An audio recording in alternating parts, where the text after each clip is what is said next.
Good evening, ladies and gentlemen. This is your captain speaking to you. I'd like to welcome all of you aboard my flight. A flight that has promised to take you high, way high up in the sky.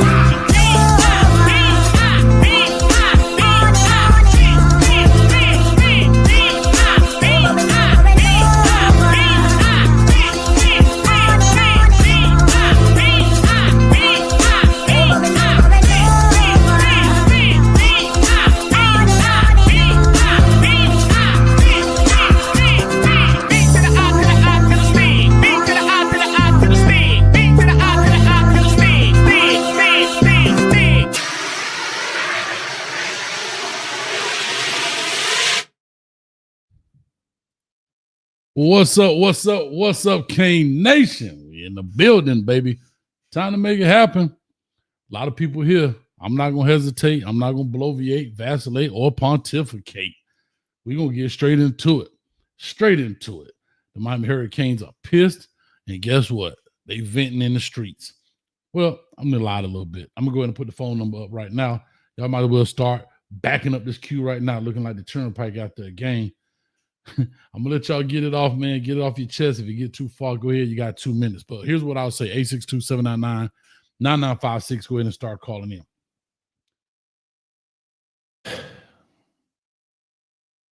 Mario Cristobal is catching heat. He is catching heat, boy. The Miami streets are hot right now when it comes to Mario Cristobal. I'll say this very quickly. First of all, what's up to everybody? How y'all doing on this great Wednesday? Y'all let me know, like I say, in the comment section, what y'all thinking. Or you could call in, definitely. Like I said, 862-799-9956. Coach been on the hunt for receipts. I've been talking a lot. And I remember way back when we had a hurricane.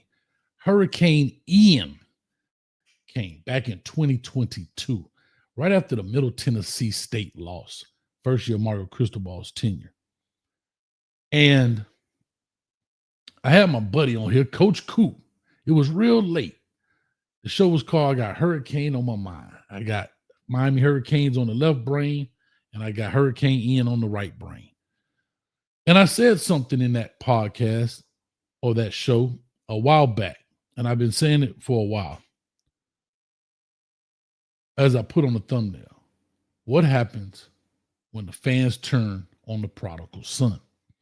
Now, I was looking up the prodigal son, and there's really two versions of this. There's a biblical meaning, a parable. Then there's kind of the modern day deal, and I want to read this to you. In a modern sense, a prodigal son typically refers to an individual who leaves their community or family to seek success elsewhere, only to return after failing or feeling unfulfilled, often used what they've learned to benefit their original home. That fits Coach Cristobal to a T. Not that he failed at Oregon or he failed when he went to Alabama, but he was unfulfilled and decided to come back home to the University of Miami where he played. Born and bred, as they say, in the city of Miami, played at Columbus High School, and came back to put the University of Miami on the map. Not only was he here to put my University of Miami back on the map, but also make them relevant in the arms race of college football. What do I mean? In the arms race of facilities. Resources, meaning money being spent, NIL, transfer portal, all of these things. And for this, he required a very large salary and a long-term deal. 10 years, $80 million, $8 million per year. 10 years, $8 million per year for $80 million. He's only in year 4. And being in year 4, I don't know if some people want to call this underwhelming or whatever the case may be, but I don't think it's what people thought it was going to be. Year 1, he went 5-7, dropped the game to Middle Tennessee. Year 2, 7-5, could have been 8-5, doesn't take a knee against Georgia Tech. Year 3, acquires Cam Ward, ended up being a Heisman hopeful, but the number 1 draft pick overall. Did extremely well in high school recruiting, extremely well in the transfer portal, picking up pieces like Tyler Davis. Not Tyler Davis. What's the boy named defense end? Anyway, picking up Damian Martinez and so forth. Everybody's hopes were up here. End up losing to Georgia Tech by a point. That was, didn't like it, but hey, we still got a road to the ACC. Then we have a 21-point lead against Syracuse. We end up losing that game to a first-year, Tyler Barron, thank you, sir, to a first-year head coach and a first-time head coach named Fran Brown, who, ironically, we're playing this week. And they're not doing very well.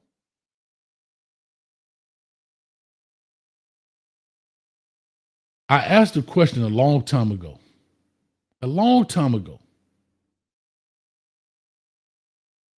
Like I said, what happens when the fans turn on the prodigal son? This clip I'm about to show you was 3 years ago. 3 years ago. I don't even know what date it was on. September 29th, 2022.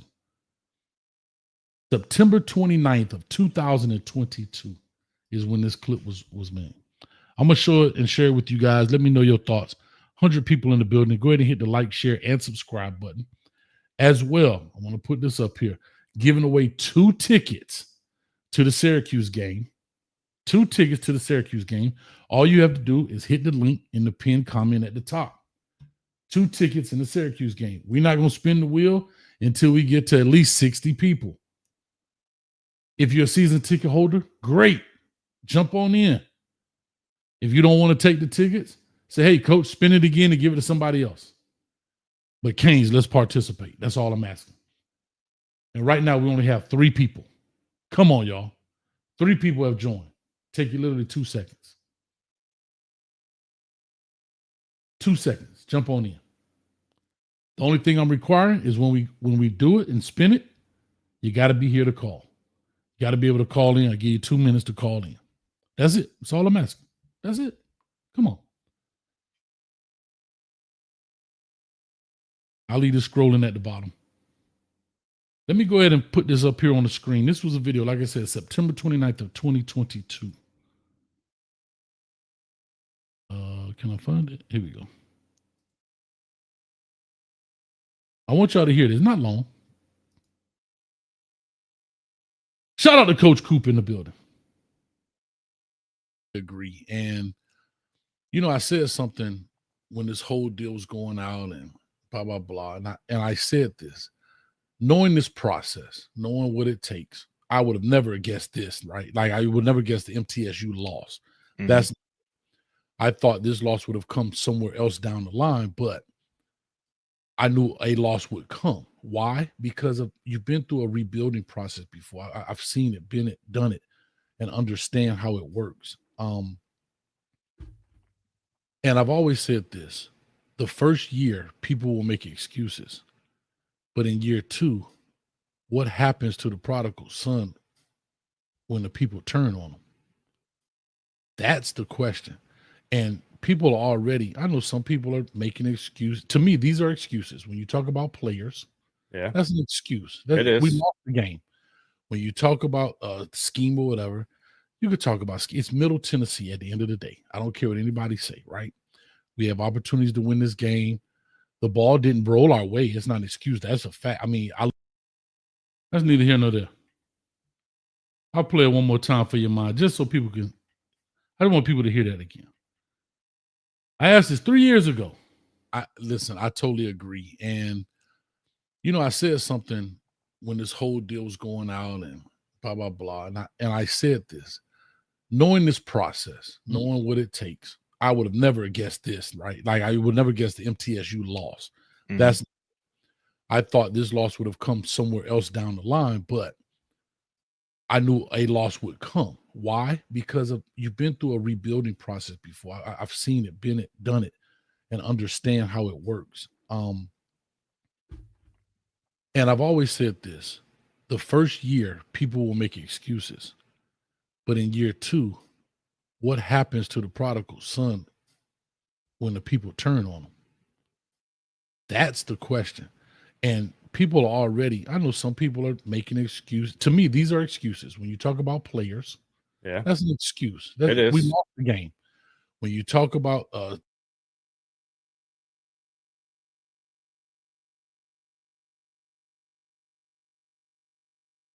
so if anybody like to call in and answer that question, what do you do when people turn on the prodigal son?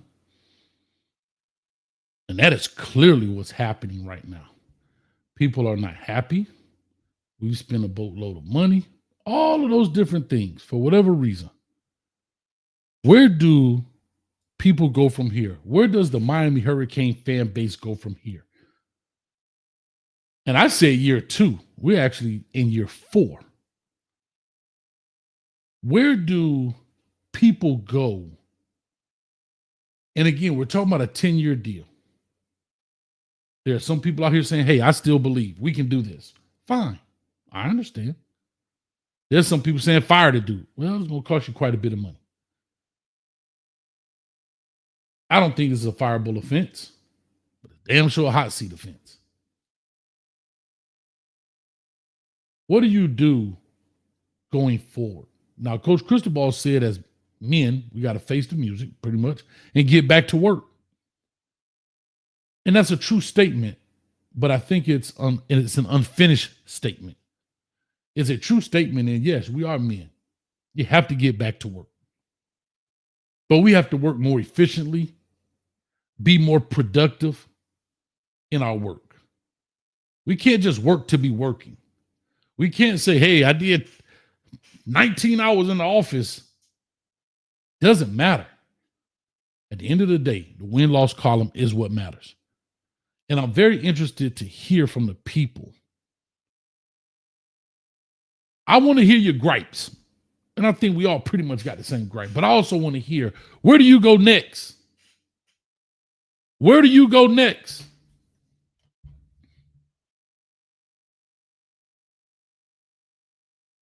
And I got the perfect person. Let's kick this off to find out where we go next. But before I click it, make sure you go ahead and win these 2 tickets to Syracuse. We're giving away 2 tickets to the Syracuse game at the Hard Rock. Come on.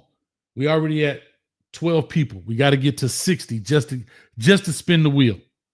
Just to spin the wheel. We got to get to 60. We got to get to 60.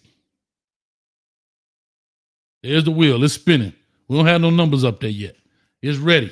It's ready to go. Come on, y'all. Let's get this thing to 60. Let me get the first guest on here. And I think he definitely got something to say because I got some receipts on him as well. Y'all clap it up for my dog. 10-2 is the new 7-5. Y'all clap it up for my dog. V12. Coach, what's going on? What's up, baby? Where do we go from here? Yes, sir. We go where everybody else go. We go to the SEC. And we started we started find out who the up and coming coach is there, who got some toughness, who has some discipline on their coaching staff, and let's go get someone who can make this thing work. I know you got some receipts on me. Since you playing clips, I thought my clips was gonna be on there like Pusha T and Malice. Since you playing clips, I thought you were gonna show my Pusha T and Malice. My clip about 10-2 being a new 7-5. I got you. I said that 3 years ago too, right? Yes, and sir. I got people on here still talking V12. Don't know what he talking about. V12. Go look at those comments. I'm laughing right now in my sleep. Call me the new Pusha T and Malice. Show that clips. Okay, shout out to them boys from VA. Okay. Where do we go from here? Okay, 10-2, 7-5. And we talked about expectations a long time ago. And someone told me Mario win the big ones. That's negative, right? Again, I said it. I said it on Saturday. We were getting what we paid for. The only thing that I didn't add last week is that a positive thing that Mario, outside his recruiting, he's brought that the university has invested more money, I think, into the youth, the football program, into different things. But for the most part, I don't know. I would be surprised if Mario hasn't reached the ceiling with the youth. And this is year 4. We're at 10-2. This is not a type college football. You can't lose 2 games. It's going to be hard for you to do anything with 2 games. It's difficult. And so that's where we go. We start to look around and find out who is going to be the next big thing. And then we start to make our plans around moving on.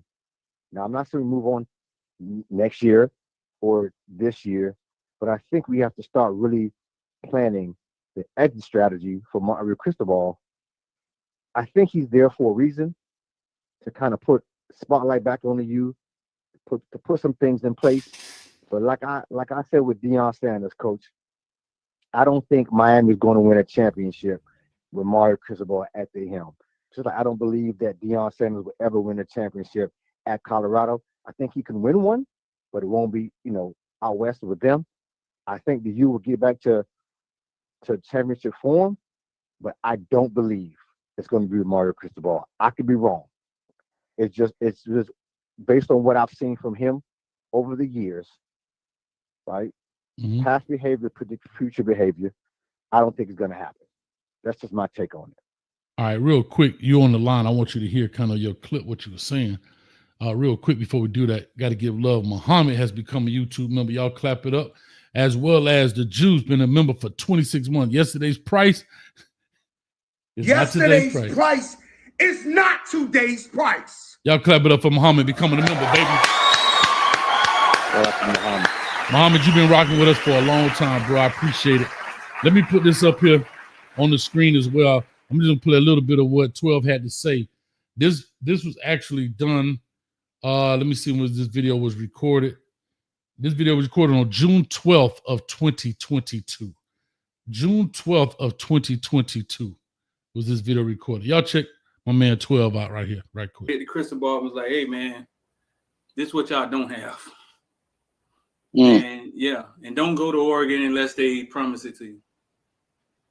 I mean, don't leave Oregon unless they promise it to you. I was in Dubai, y'all. I love it. So V2 is from the news perspective, but how do you think dogs say 7-5? No, because I know you made a statement, and we talk about this. My dogs say 7-5. No, 10-2 is the new 7-5. You still stand by that? Talk to your boy. Yeah, I do still stand by that. I mean, I believe that, we, for the most part, the Cane Nation and the fans we got who we quote unquote wanted, right? Mario Cristobal. And anytime there's a change, there's some invigoration into the atmosphere. So everyone feels good. There's a shift, there's a change.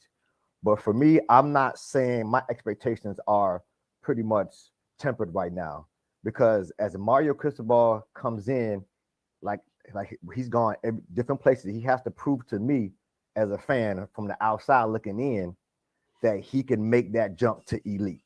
You know what I mean? So yeah, he was in Oregon and he did decent out there in Oregon. But for me, 10-2 in Miami is not good enough.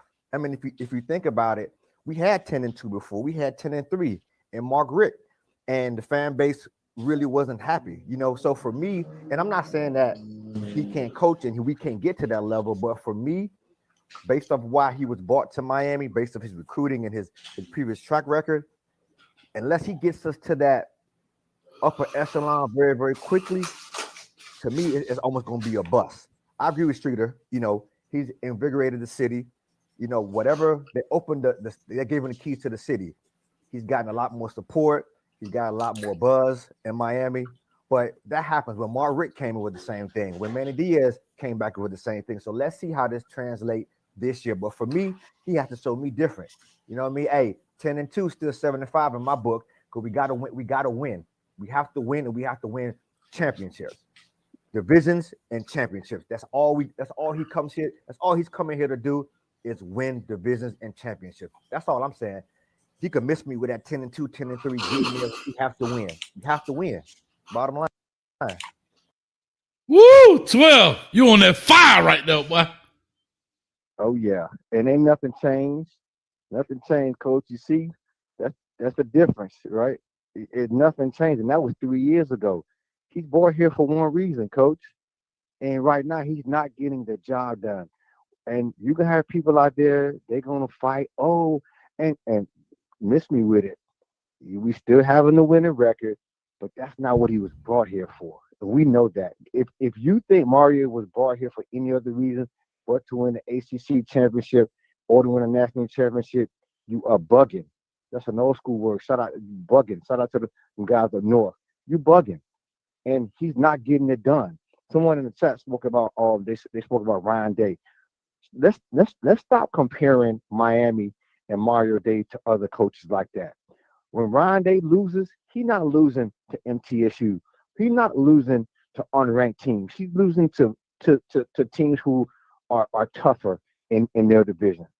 And we have to win the games that we're supposed to win. We have to win those games. And when we get into the tougher games, we got to win those games. And right now, he's not getting it done. I'm sorry. And what are we going to do? We have to start planning his exit. Am I saying do it tomorrow? No. We got to figure out, like anything else, we got to invest in a coach. We have to invest in a quarterback who's going to stick around 2 and 3 years, and stop bringing in the one-hit wonders, because sometimes it works and sometimes it don't. The experiment worked with Cam Ward, and we still, lost a few games. If it wasn't for him, we would have lost more games.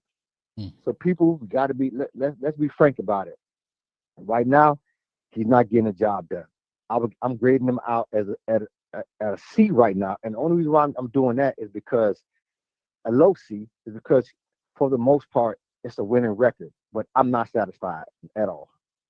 I hear you, dog. Well, y'all clap it up for my dog 12. He's spitting game up and down. That was 3 years ago. We talked about this.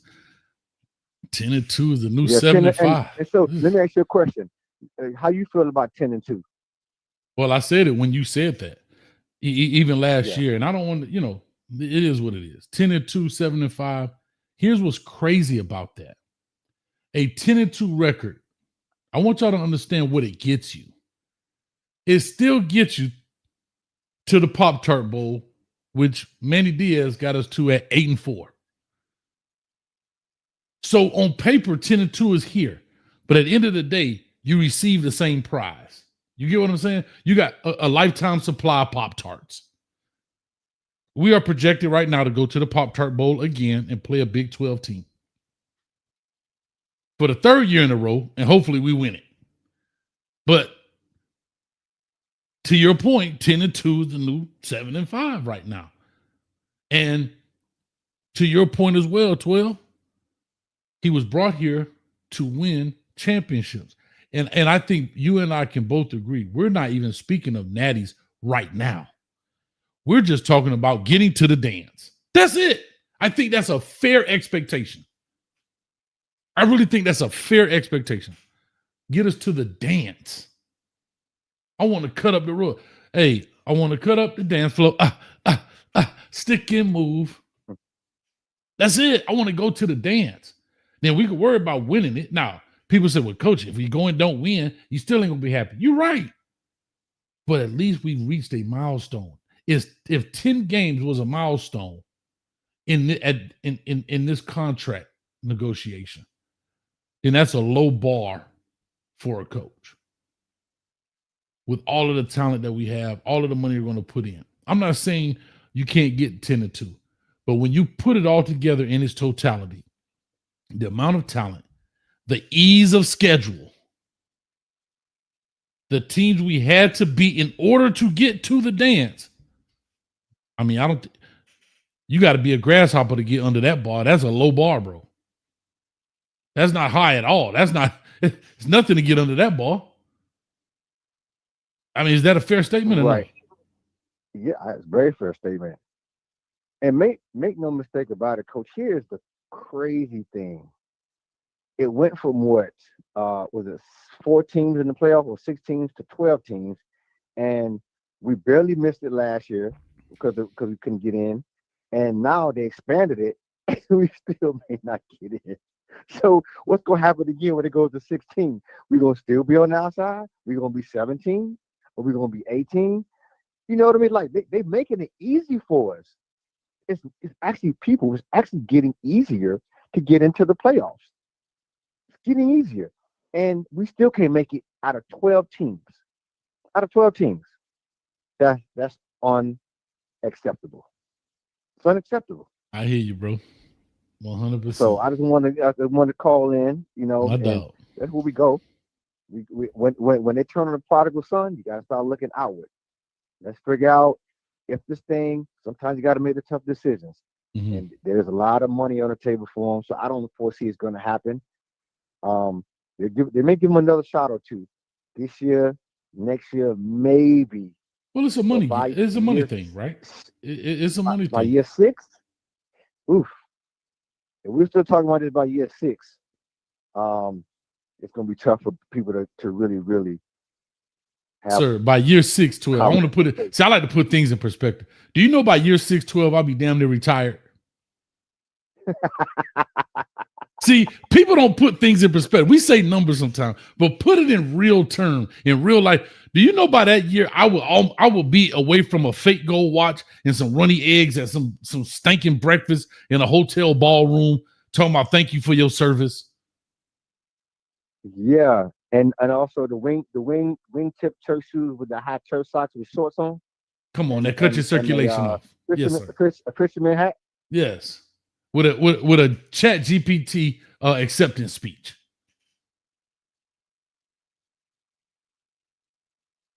What are we doing? 12. I don't know if my heart can take it, Elizabeth. Shout out to Red Fox. I'm coming to see you, Elizabeth. I don't know if I can take it. But like I said, I'll say this and I'll move. We can push on here. 12, part of this hiring, I said that Coach Cristobal is at the mercy of his coordinators. And that's exactly what we're seeing. He's literally at the mercy of his coordinators. And that's where we are right now. So, we rocking, we rolling. We gonna make it happen, man. Well, let's just say this. Brian Kelly out there, he's the offensive mind. Man, please don't do me like that, dog. Please don't. Please don't.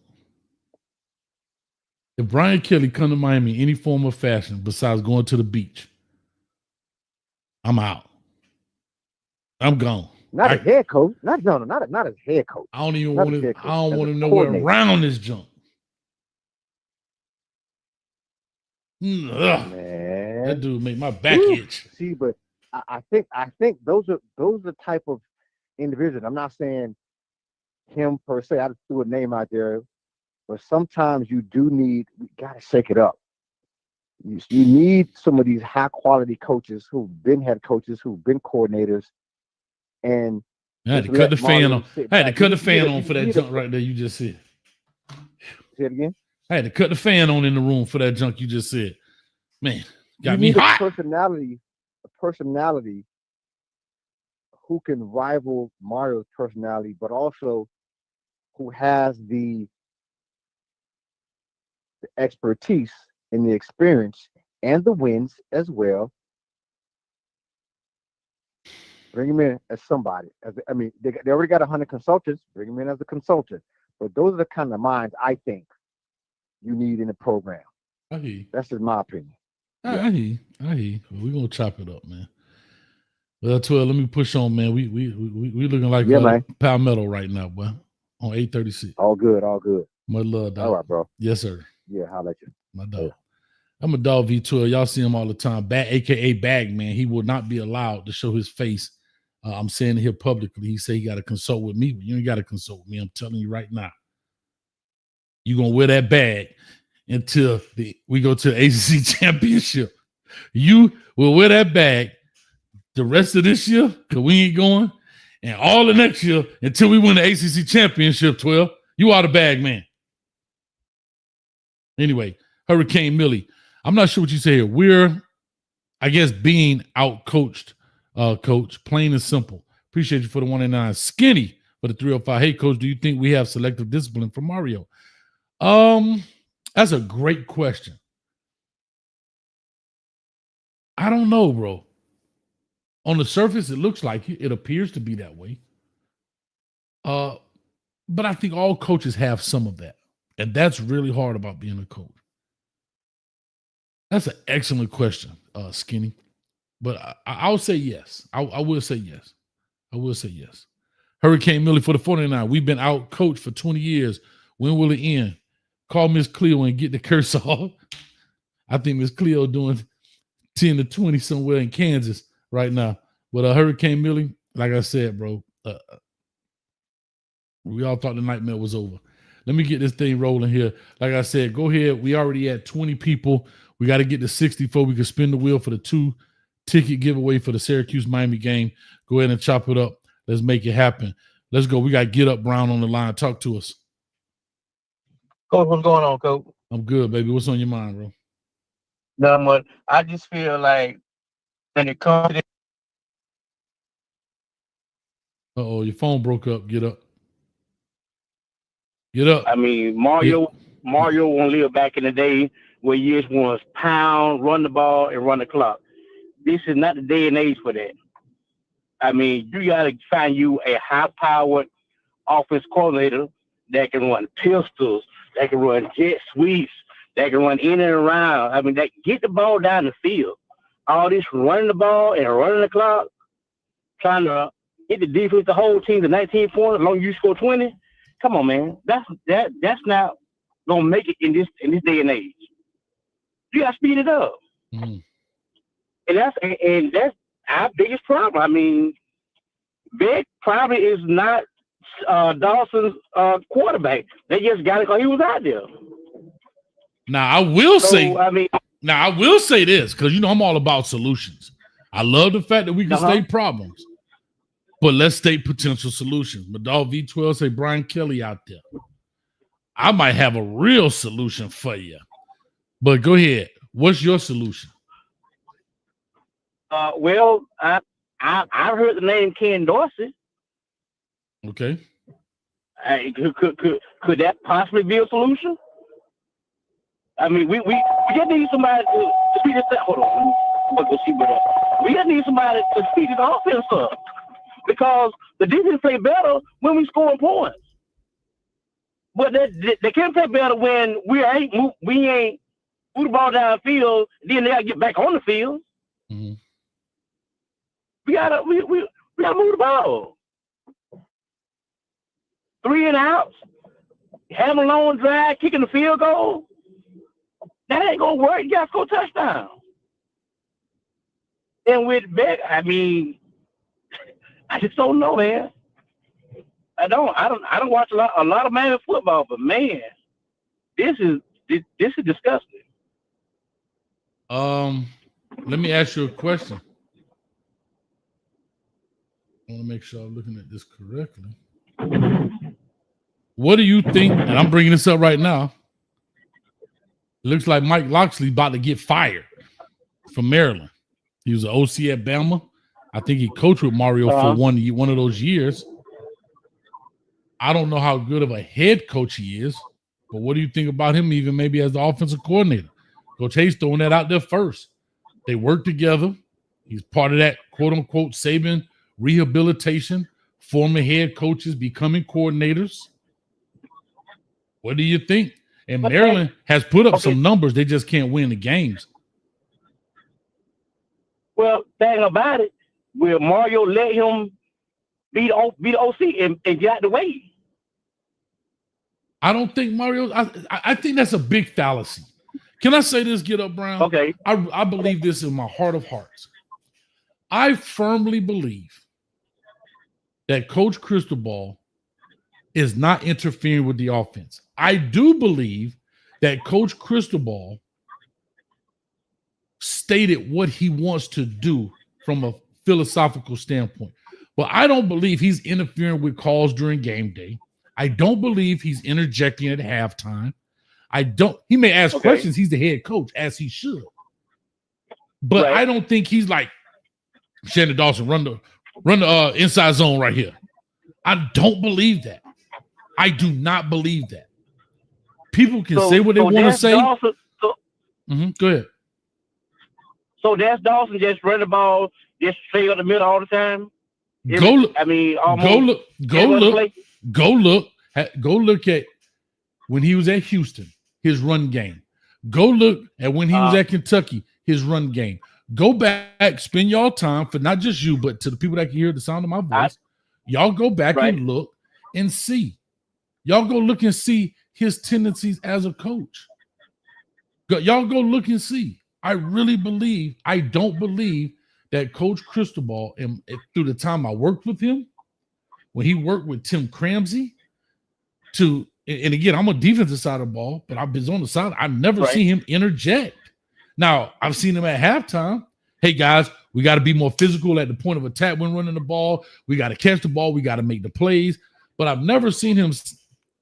Now, again, I'm not privy to every conversation, but I don't believe, and I'll say this with 90% accuracy or certainty,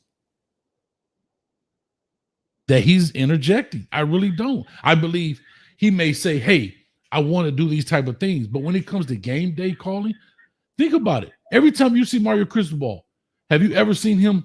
First of all, do you see him talking on the headset? Every time they show him. No.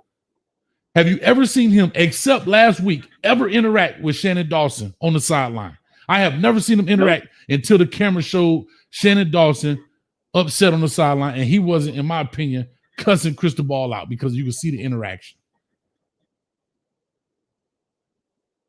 I'm just saying. Well, even when when Tyler Van Dyke, when they ran the ball on 4th and 1, go look at the picture. Mario Cristobal is standing behind Shannon Dawson. Shannon Dawson is calling the play in. Now, I will say that Cristobal should have intervened and said, what the hell are you doing? Take a knee. But I don't believe, that's just my personal opinion. People can disagree with me, and that's okay. I don't have a problem with disagreement. But I think I think that's a fallacy right there. But go ahead. Okay, we definitely need to make a change at offense coordinator. Mm-hmm. A change has to happen, because how do we go from our first 4 games just dominate? I don't think we To dominate these next few games, and we are like we want to play football. That's crazy to me. You done beat a Notre Dame. You done beat a Florida. You done beat a South Florida. I'm gonna start right there because I'm not gonna do the other 2. Mm-hmm. But you play great football. Mm-hmm. But now we're struggling against SMU, who we had to -6 yards rushing. Anytime you hold a team one-dimensional, you're destroying that team. Fair enough. Fair statement. That's what I'm saying. I mean, I believe we need to make change at OC, because it's not happening. And for him to say his job, he probably need to make a change. And I leave it at that, Coach. My man, I hear you. I won't disagree with that, but I hear you. Appreciate you, Get Up Brown. Thank you, dog. Much love. Yes, sir. Yeah, all right, my dog. All right, really quickly. Here's what I'll just say this as I push on. We're getting a lot of calls in now, guys. So I hate to do this to you. I try to get it, but we're getting quite a few in here. I just want to say this quickly, that I want y'all to kind of think about this chronologically. Shannon Dawson, first year, comes in. Tyler Van Dyke. He sucks. Lance Guidry. He's the best defensive coordinator ever. He has Cam Kitchens, James Williams, Corey Flagg, some very staple pieces, some foundational pieces in the defense. The following year, Cam Ward comes in. Shannon Dawson's the best offensive coordinator in the world. Lance Guidry. He can't coach his way out of wet paper bag. Well, he doesn't have Cam Kitchens, James Williams, and those guys.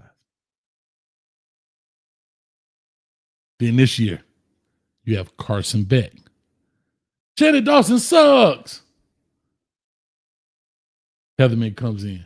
On the back end, he got some pretty good pieces in Poyser and Scott.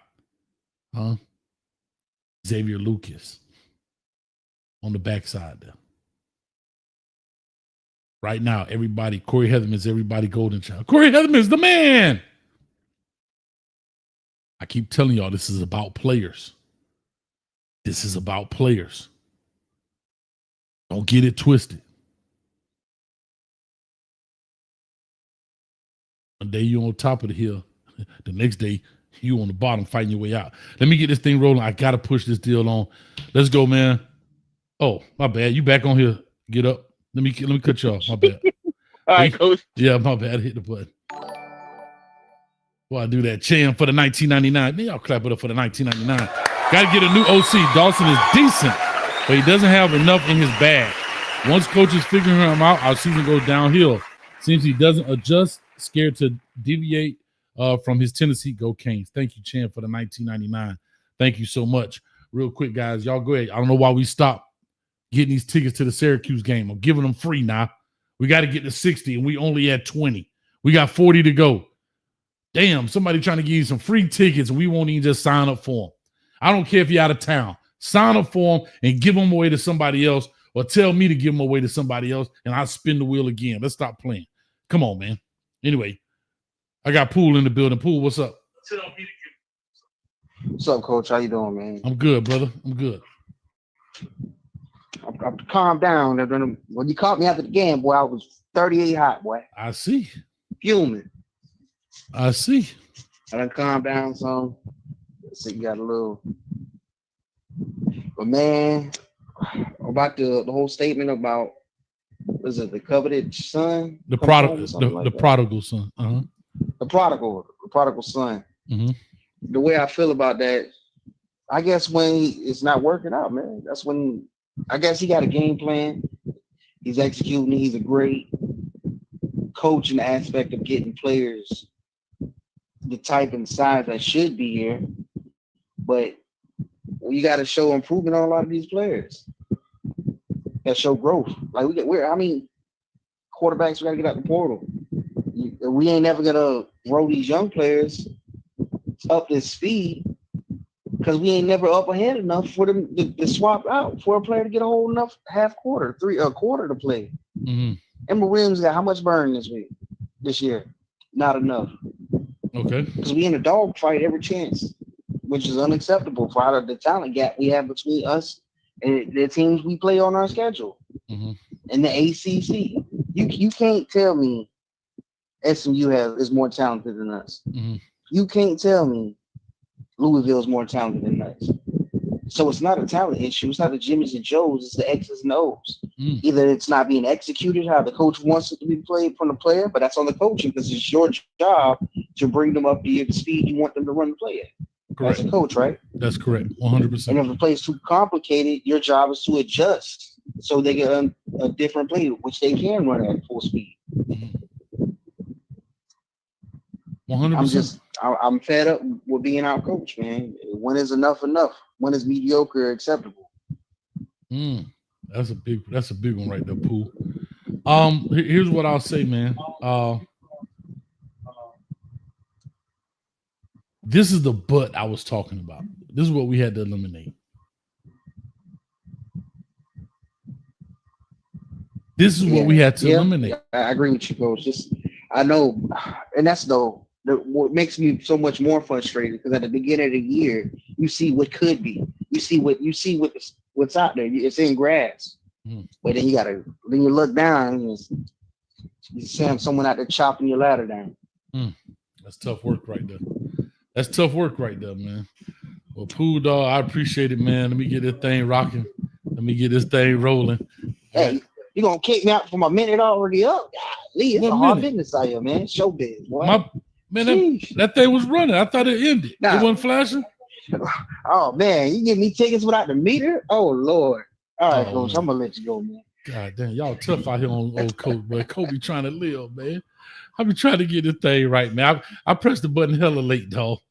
How much time you got left? Oh Lord. Hey, it's good. You good, Coach? I'm gonna let you. I know you backed up, man. Because I can bloviate, pontificate, and all kinds. You definitely bloviating all over night there. long, wow. You definitely bloviating in there. It sounds like you in a windstorm right now. I don't know where you at, bro. Oh, that's my fan. Let me turn that thing. But nah, man, I'm just frustrated, bro. It's like, man, I've been here for the ups and the downs, man. And it's been down and down and down, man. Like, I got family members that's FSU fans, man. Even though they suck, they still talk respect me because we ain't never won the ACC. And I can't even rebuttal back about, oh, y'all 4-4, y'all Wendy's. Well, y'all ain't never won the ACC. Mm-hmm. Yeah. Man, and another thing, man. Talk to me, Virginia. They're the top of the ACC right now. They're undefeated in the ACC. They won 3 games last year. 3 games. Mm-hmm. Yeah. Now they're the top in our conference. Isn't that crazy? But that's what my point is. How are people making these kind of strides? I mean, the next year, dog. And it's like we can't. Anyway, dog. Damn, you open up a can I wasn't trying to open. Man, it's so frustrating, man. It's just like you're doing everything good. You're getting the program. You got the players. You got the body types we need. You're getting them stronger. You're getting them faster. You're making their football IQ rise. But at the same time, you're dropping uh-ohs everywhere. You're like a 4-year-old with a bowl of cereal, man. You're just spilling all the goods everywhere. Dropping it to SMU a little over here. You drop us to Louisville over here. Oh, man. Oh, golly. All right, let me get this thing rolling. I got to get rolling now, Pooh. Gave you that whole 2 minutes back. All right, Coach. You good, baby. You good. That's my dog. All right, Pooh in the building, man. Reggie hit a $5 dime piece right now. God, how you hit a $5 dime, Reggie? Coach, is Miami a talented team or a group of talented individuals? Oh, Reggie. Ah, dang. Oh, Reggie.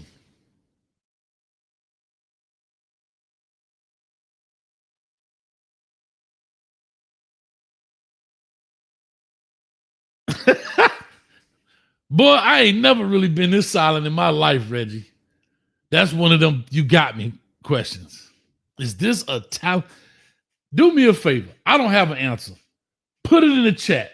Talented team, talented individuals. I'm going to leave this dono up here. As well as y'all go and get these free tickets I'm trying to give out. Swear to God, but if we was winning, but y'all be all over these tickets right now.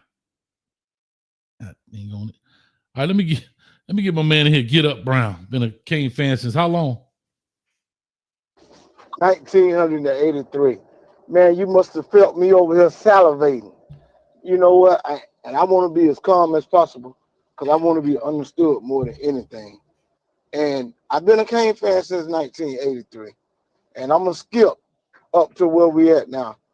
I heard you make reference to him as the prodigal son. Everybody want the prodigal son to come back home. Everybody want him to do well. He's not doing well. 12 made reference to it in back then, and it's true. Sometimes people just can't get it done. This man, and you know, and again, the great Art Kehoe coached him. I don't have anything against him other than he's a terrible head coach. He wasting time. And you know what? And some people gonna disagree with me. They talking about he a good recruiter. He ain't. The kid wouldn't be at Ohio State if he was. Ever since he been there, the greatest day kind of athlete do not come to the U. We have to go to the next one.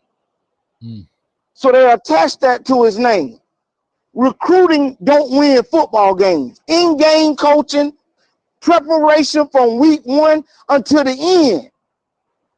This man hung around Nick Saban, and he dumber than a box of rocks when it comes to coaching. Louisville coach out-coached him, out-schemed him. Okay, we'll give you that. Okay, now here comes SMU, a former OC that we had. He's now a head coach, facilitating everything. He out-coached the man. And whoever called that pass play when Carson Beck out there on the 2-yard line, man, we got all these big linemen that supposed to be so physical, supposed to be so out, everything out tough, and he pounded his fist. But at some point, man, you got to coach. Football is about composure. It's between your ears. He probably wake up every morning saying, why the other side of the pillow cooler than the other side? Hey, you got to figure it out.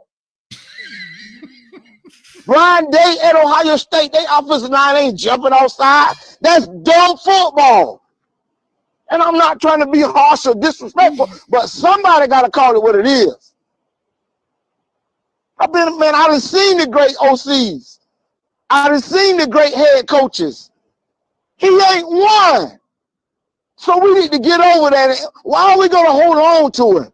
That's just like having a girlfriend or a wife that can't cook. She ain't going to wake up and all of a sudden she end up making it smell like Thanksgiving. She can't boil what? The man cannot coach and win. If a team got even talent, lesser talent, they're going to out-scheme him and coach him every time. That blow up with Shannon Dawson and him, trust me, I wasn't there. Coach, I heard what you said. This is what I think going on. Him and Mirabal go everywhere together. Mirabal is the problem behind the scene. Mirabal, older offensive line coach, they saying he a great one. He ain't got 5 rings. Art Teho is a great offensive line coach. He got 5 national titles.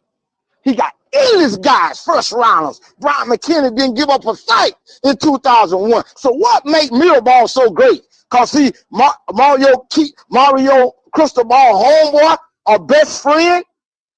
The whole blow up was about him crossing the line. He the one got all the running backs running up the middle. Shannon Dawson caught in the middle. I thought it was Dawson. I had to go on my platform and I could be wrong, but that's just what I see. Mario Cristobal is not the coach. We might well, until we replace him, we'll never. And who said we're going 10-2? He's so not recruitable. Isaac Brown, Louisville tailback, came to 6 camps, and he ain't a hurricane. He's a terrible recruiter, and that kid came and beat us by himself. Guess who coming? Guess who coming next Saturday? We ain't gonna go no 10-2. We might not win another game. We was talking about FSU, and they saying the lacrosse player gonna play quarterback. Man, I'm worried about that, man. I'm embarrassed. I ain't put my bag on like 12. Man, I'm embarrassed to say that I'm a Hurricane fan because of him and the way Carson Beck is playing. What happened week 4 when everybody was loving him? The same thing Uncle Brown said with his great masterful mind, but it exposed a lot of stuff. We were just beating people off. Coaches start coaching. They start watching the film, saying, oh, wow, we just pound Florida down. But if you walk 8 players in the box and you got 5 offensive linemen, 3 guys gonna stuff it up like stuffed crust pizza. And our coach is too dumb to realize it. Shannon, I ain't changing nothing. We're gonna run the same thing. Man, state of Miami football bad, man. It ain't bad like it was on Sports Illustrated when they want to close down Miami football way back when we had to overcome Nevin Shapiro. But man, there's a problem, and it's Mario. The boy say stuffed crust pizza. Hey, prodigal son or not, he got to go. The worst coach in college football. Everybody laughing at his football IQ. It's under the bed. It's so low. Gone, man. I'm sick of him, bro. His whole everything. And we need to erase that great recruiter. All them great kids that played in Dade County won't be going to the Ohio States, the Alabamas, all them receivers. Jeremiah Smith wouldn't be in Ohio State. He'll be at the crib. He saw what was going on. This man dumber than a box of rocks. Not going there. And man, until he gone, we're gonna be on the phone talking about 10-5 and 10-3 and 7-5. And I don't think we're gonna go to the Pop Top Bowl. We sure ain't going 10-2, man. NC State coming in next week. They're gonna embarrass us, man, with a Dade County quarterback that should be playing for us now. He talking about next year. Hope he ain't there next year. And we don't need Brian Kelly. He'll lose as well. We need fresh blood, Hurricane blood. Ken Dorsey, somebody, man, with an offensive mind. And Lane Train going to Gainesville. I don't know, man. Let's see who out there. And it might need to be a no-name guy. Magic Johnson was a great player, but he couldn't coach. Mario Cristobal was an all right offensive lineman. He sure can't coach. So maybe we need to get up Brown and you, Coach Hayes, and then Uncle Brown and E. Brown, and then me. And 12. We need to coach these Canes. And we don't get paid if they don't win. And I'm gone, man. Thanks for letting me in. My dog. Sick of Mario Cristobal, man. Thank you, sir. Go Canes. I don't know. It's good. I done lost control of the whole show.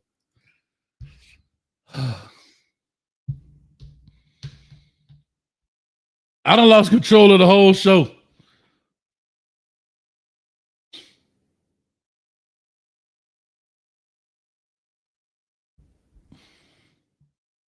I done lost control of the whole show.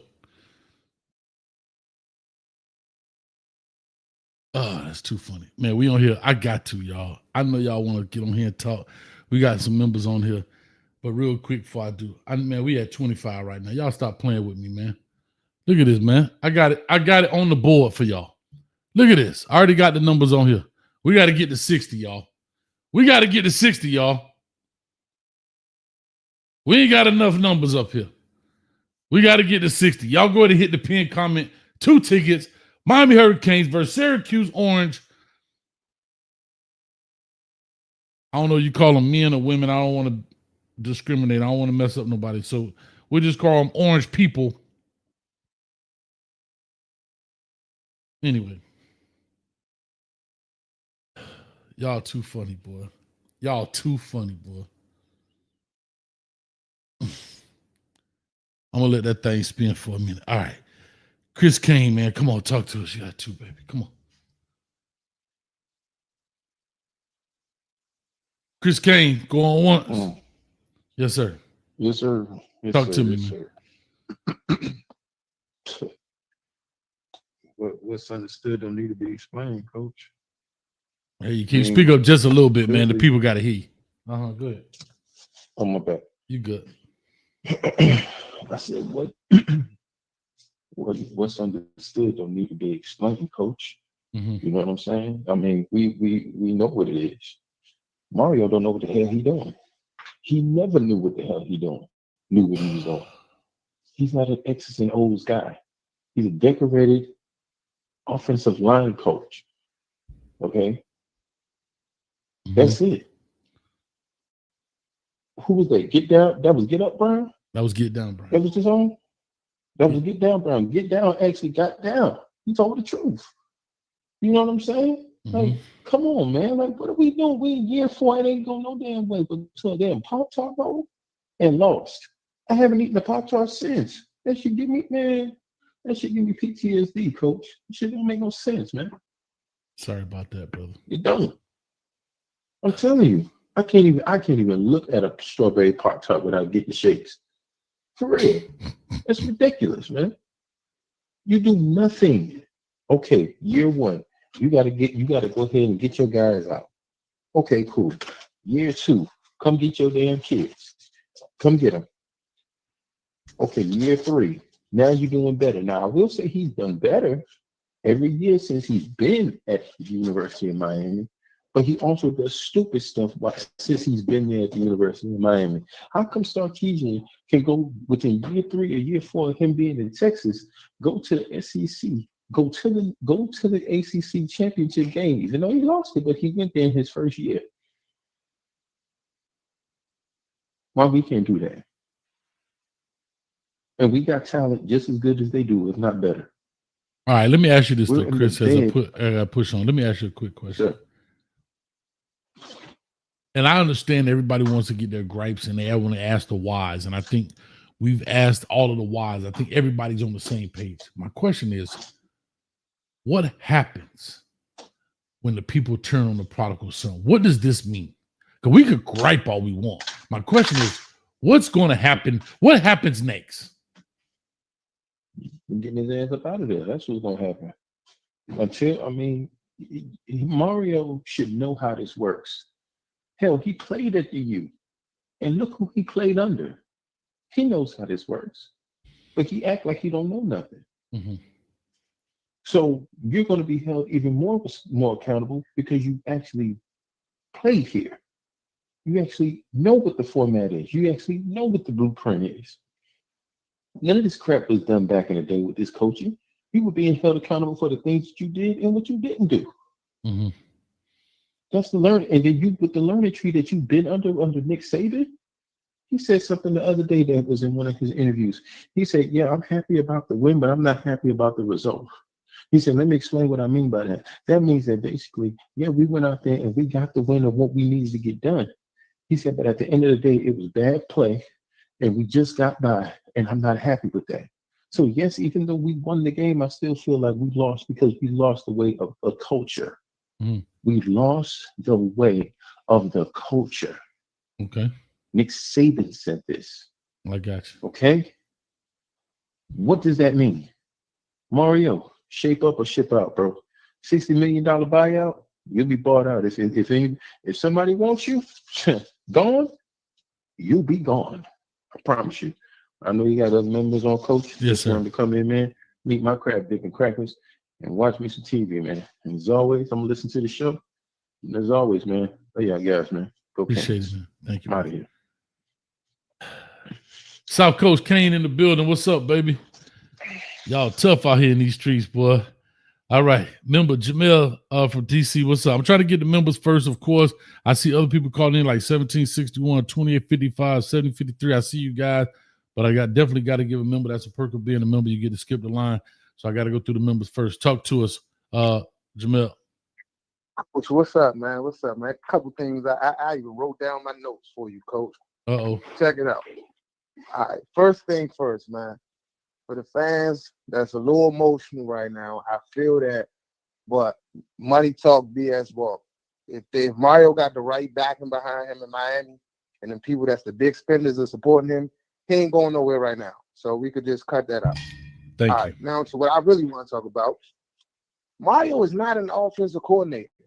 So we can stop the offensive coordinator. He need to do this. He need to do that. He's not an offensive coordinator. He's not good at that. He will lose to a Jeff Brom every time in the Red Lashley. Why? Because they're offensive minds. Brom is the equivalent to if Cam Ward became a coach. Do you know how he sees the field? It's going to be completely hard to beat a coach like that unless you got an offensive coordinator who can think like that too, or somewhat like that, which none of us know what's truly going on. I don't know if Shannon Dawson is just this terrible at calling plays. I hear Shannon Dawson say that Mirabal is kind of in control of the run game and how that works. I think that may be problematic if you're jump, because they're probably trying to get off the ball faster, stronger, harder, or whatever, because what's different this year than last year? Guess what, Coach? Last year, we was leaning on Cam Ward back. He was going to take us there. This year, the responsibility is solely on the offensive line. I can't think of a year Mario has been here yet, and I could be wrong, where we were like the offensive line is what's going to take us somewhere. Cam Ward was supposed to take us there last year, and the offensive line was supposed to be very good to allow him to take us where we needed to go. This year, that's not the way they speaking. They speaking more like everything revolves around the offensive line. So I think they may be doing a little too much. Now, Brockemeyer is struggling. I had to do my research. I had to go back in my notes, Coach. One of the main reasons Brockemeyer is struggling, they've said that in Mirabal's offensive line scheme, that it requires a lot more on the center than any other pretty much offensive line scheme. Now, that's not bad if you got a Matt Lee or you got a Carpenter who's able to do their job. But now, if the most important person on the offensive line, not just from a hiking standpoint, but the most important person on that offensive line is the center who's getting cooked the most, that's going to affect everything else, especially when you want to run this ball up the A-gap, which I don't like. but you want to continue to do that. How you gonna do that when the damn line your center is 3 yards in the backfield? How you gonna do that? How your scheme gonna work then? It's not gonna work. Next thing I think it was Get Up Brown said that the top players like Jeremiah Smith not coming to Miami. They're not. But the thing you have to take into account is there's propaganda out there against Miami. You don't hear them talking about Oregon this way. Oregon ain't never won nothing. Penn State don't win nothing. There's a couple schools that win nothing. Ole Miss don't win nothing. But they're going to forever highlight Miami and talk about how bad Miami is. Nobody should come there.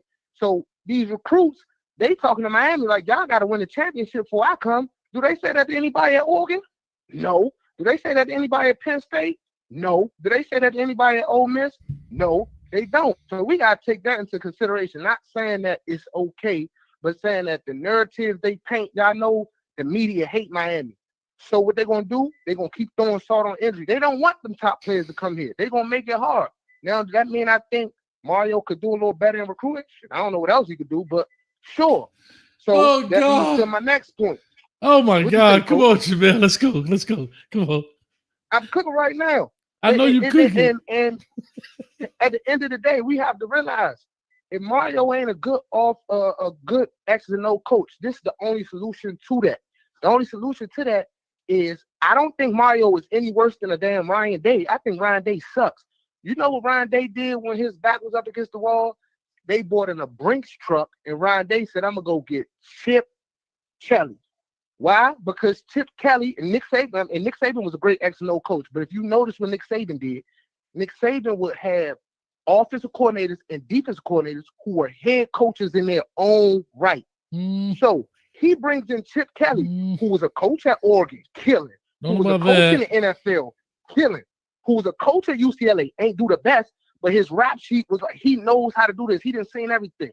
If Mario Cristobal ain't that great of an X and O coach, Ryan Day, he needs to then go get people who can take that whole aspect away from him, and people who can scheme up something because this is what they're good at. He needs to go get a Braun. Look, Braun wouldn't come be an OC, but you know what I'm saying. He needs to go get a coach like that to be his offensive coordinator. A coach like a Rhett Lashley. He needs those type of people as his OCs, but he needs to also understand you get an OC like that, they won't be there long.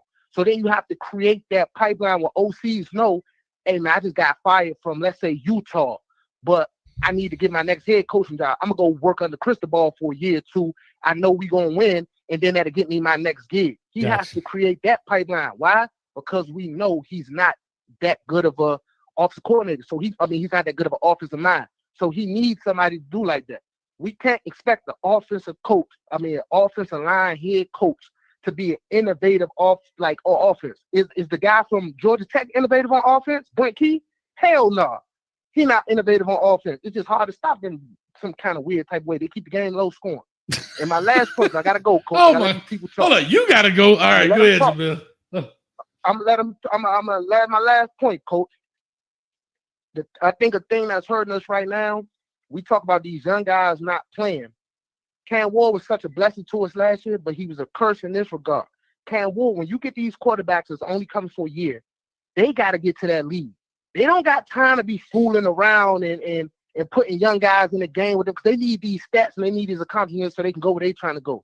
The problem with that is when you have a person like that, it's hard for you to throw a JoJo in there as a freshman or these other people as a freshman who you deem not ready. So now they go to their sophomore year. Guess what, Coach? They still not ready. So when you going to let them play? So that's the downside of getting these one-year rentals. It's hard you have to let these young guys get in the game. You have to grow with them. They have to have growing pains. So for everybody who feel like he overlooked C.J. Bailey and C.J. Bailey would have been doing this at Miami, no, the hell he wouldn't have. The only reason C.J. Bailey doing this at North Carolina State is because he's been a starting quarterback at North Carolina State for 2 years. He wouldn't have started at Miami for no 2 years. North Carolina State went through growing pains with C.J. Bailey. Fair statement. You see what I'm saying?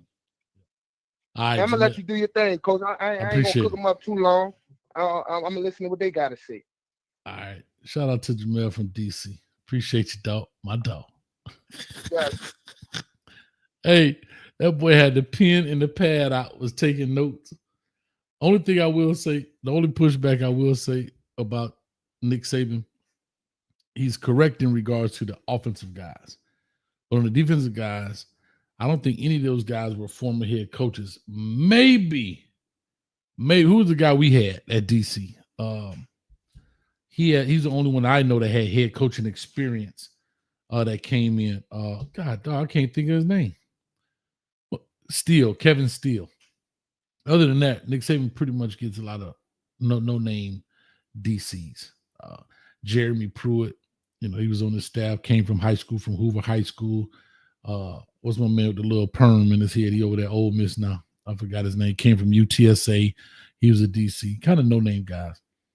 But yeah, he was cooking. Let me get this thing rocking. Jordan Poole, remember 26 months. We got to get an O-line head coach and our center suck. Hey, bro, I'm letting y'all get it off y'all chest. I tell you, the fan base that turned on the prodigal son. Y'all go ahead and get it off, man. All right, here we go. Oh, God dang. Hold up. I got to get my pack right. Sometimes you got to just set it off on the fool. Sometimes you got to set it off on the fool. Human Kane, what's up, man? What do you mean, what's up, man? I mean, I get some respect around here, bro. You know what I'm saying? Nah. I beat you in this pencil fight, and I, have these fake rumors out here in these streets, man. What's going on, bro? How you gonna beat me in pencil fighting, dog? When I come prepared, I ain't playing no games with these people. Look at this. What's going on, man? Bro. Stop. That's why you're really mad, because you got your ass whooped in a pencil fight. Now you're all hot and heated and I'm sitting down, this. slumped down in your chair last night. Like, you okay, man? Man, I'm prepared for this, Human Kane. You see this? You see this? I whipped your behind in that pencil fight. I know you don't see it. You know why? Because you got two black eyes, because they closed up. Yeah, I don't see you. They closed up. You see what time it is. Come on, man. Y'all stop I don't playing. see you. That's right, because I don't see you. You better, I know one thing, Cuban Kane. You better have filled out that doggone, what you call it, man, to win these tickets. Man, all right. I'll fill it out when I get off the phone. Oh, my bad. I ain't mean to bother you. You give Ezekiel Brown about 10 hours to speak on this, on this chat, on this phone, and you're going to give us 2 minutes? This is racism. Because they members. Why don't you become a member? Ezekiel Brown. You give Ezekiel Brown about 10 hours to speak on these damn phone calls, man. This is discrimination. Because he the super You love member. the old people in the wheelchairs, you know what I'm saying? You don't give us young people any time. This is messed up. I'm filing a complaint. Who's your boss? Me, myself, and I, Incorporated. Ellen, where's Ellen, where you at, man? I need to file a complaint against Coach Hayes. Discriminates. Man, when you gonna get this? Man, get this thing off your chest. I'm ready for you, dog. Because I got somebody coming I for have you. notes too, but I'm gonna keep it short, and because I was gonna wait till the off season, because off season is more relaxed and you have more results, right? But Coach, what did Juan King say? He said we got to dominate. And we ain't doing it. He ain't doing it, dog. It's that simple, bro. Just like Florida has that statue at on Florida for Tim Tebow, we need that in the locker room and everywhere. These players are at. You know what I'm saying? In the summertime, your chat and your fan base voted for Rocky, and I won the debate at the end of the day. But I'm gonna keep it short, and I'm gonna join in the off season, because nobody is doing this. Okay. Apologies go out to the following people. Oh my God. Alonzo 1219, Big Groove, South Coast King, Shad 1419, and this channel doesn't get along with me, but they were right as well. Utah. These people were right the whole time, and nobody wanted to listen. Well, you were right the first year, Coach, but these people were right the whole time. Hold on. You ain't gonna dismiss my rightness. No. You Mr. 12-0. I don't want to hear that. You're Mr. 12-0. You Mr. Coach Hayes. You got sassy with them South Coast Kane, because in the summertime he was like, "Hey man, we might go 8-4." You're like, "Hey man, I'm tired of hearing this. This past stuff. I'm tired of that, man." And you pretty much took the man out. So you in the summer are like, "Nah, we're going 12-0, 12-0." Tickets to Charlotte, tickets to Miami, so on and so forth. So no. You're on the bad boy list. So hold on. So you're gonna blame me? You gonna blame me? Yes, you are. To have wishful thinking and a positive mindset going into this year. Okay, well then blame me then. I'll take it. I got big shoulders. You're the leader, man. You're the leader of the gang, man. You're the leader. No, you're not the leader, coach. But no, I mean, you're the most balanced person, right? You're the most logical person, right? Mm-hmm.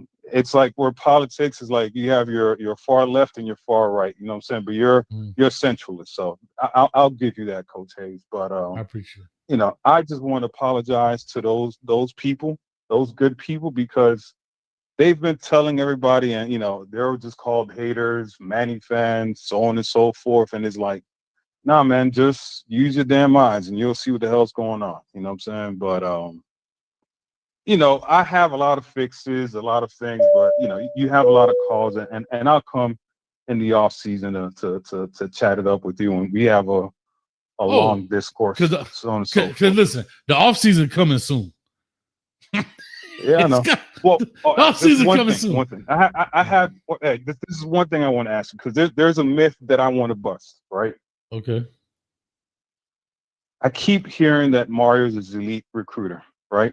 Oh all right. God. So let me ask you a question, because you are, you know, WREs. I hope you're still putting them out, so on and so forth. Not yet. Waiting for the. What do you consider, percentage wise, on a recruiting class? What do you consider a success rate? What do you mean? Retention? What are you talking about? No, just, you know, we got a recruiting class, X amount of players. This is a good success rate. We hit on X amount of players. What's an acceptable, I guess is a tough question, because there's a national one and there's an ACC one, right? What's an acceptable hit rate for national? Okay, but you have to give me something I can quantify with. Like, you're saying, what's a successful, meaning 4 or 5 stars, 3, 4 star? Like, what do you like? Whatever you want to deem it as. What do you deem a successful class? I deem a successful class when I see what they doing. When I see what they doing 2 to 3 years. That's how you determine how good the class was. No, because everybody says he's a great recruiter. What's a great recruiter hit percentage wise? I mean, bro, if you're a great recruiting class, which all of our Miami Hurricane classes, I did this last night on the show. I know you were watching. Since 2010 to now, we were the top 3 in the conference ACC between Florida State, Clemson, and Miami. 1 year out of those 15 years, we were ranked 4th. Other than that, we were 1, 2, or 3, 2, 3, or 1, whatever. So, to answer your question quickly, I think we've done well in regards of recruiting so far as their ranking. Now, what did they turn into? That's my question. I said percentage-wise. Percentage-wise per class, what a good percentage. What am I giving the percentage to? That's what I'm at. I don't know how to answer that, because you're saying the good players percentage. That turn out to be good. Players that turn out to be good. What do you think? So we have a class of 25. What percentage you need to have a good class in order to say, oh, that was a good recruiting class? I'll probably say around 45 to 50%.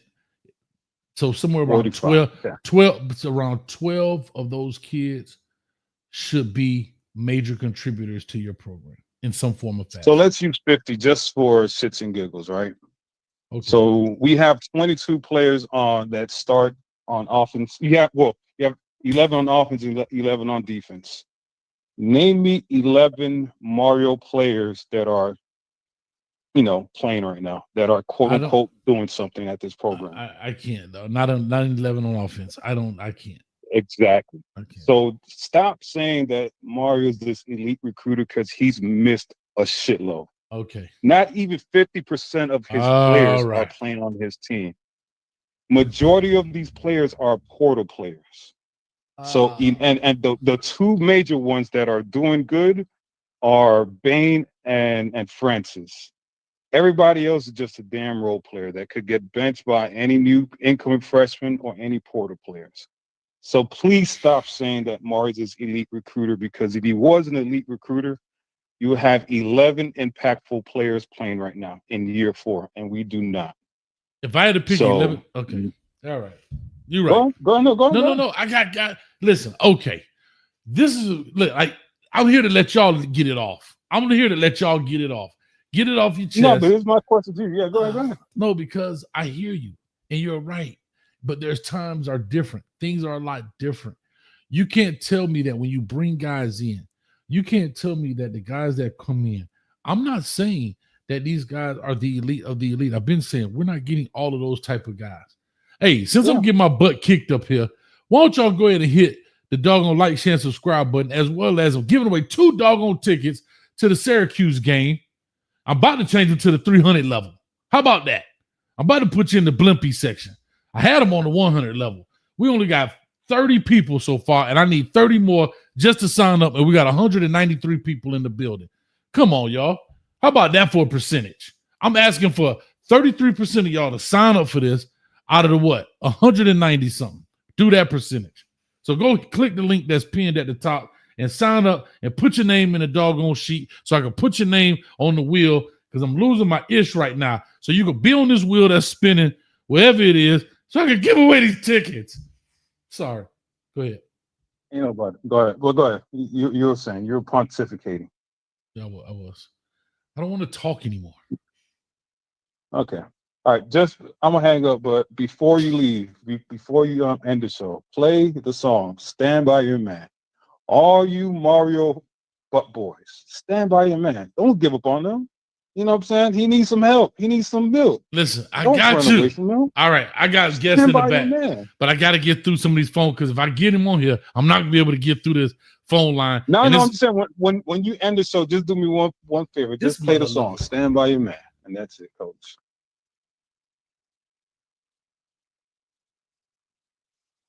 You Hello? finished? Are you finished? Yeah, I'm finished. I'm done. All right. You've been going All for right. damn near. You like that daddy that left to go get a pack of cigarettes. I'll be back and ain't No, never I'm show still up. there. I'm watching, man. you know, through the right. in the apartment with binoculars on. I'm watching. This I'm guy. taking notes. All right, man. Let me get this out. I'll be back. All right. All right, a Coach. lot of mercy. Y'all was a damn near 2 minutes. Just, man, F your show, Coach. We just gonna ride out. Huh? We just gonna ride out. I'm coming, y'all. Listen, I'm finna lock it so nobody else The call in. conference has been locked. Law Dog. Oh, how y'all still on here? Law Dog, what's up, baby? Coach, Yes, sir. What's up? Talk to me. he got us held hostage, Coach. So I'm thinking maybe we take matters into our own hands. Is that too far off the ledge for you? Say that again. I'm so lost. He got us held hostage, Coach. I mean, listen, I'm just painting the picture for you. We on the plane. He and his Cuban family has hijacked the plane, Coach. And I'm getting desperate. So we got to make a move, Coach. Is that too much? Nah, what kind of move you want to make, dog? Let's talk through this plan. I ain't gonna speak on it, Coach. Just know it's understood. You see what I'm saying? And so, without me, going that route, I was thinking maybe we just lose out and we can get them out of here, Coach. What you think about that? You think that could happen? We just lose out? Yeah, I'm hoping we lose out, Coach. That's what I'm praying for at this point. I'm trying to get his seat fire hot, Coach. You know how you put him in the kitchen, Coach? Yes, sir. I'm trying to let him go ahead and be the gumbo, like Bishop say, Coach. Go ahead and put him in that gumbo and melt him off the bone. So here's the question. I want him gone. I hear you. Okay, if you want him gone, I get you. My question is, he still got that leverage with that money buyout. You need to talk to the money people. The money people is who you got to talk to. Coach.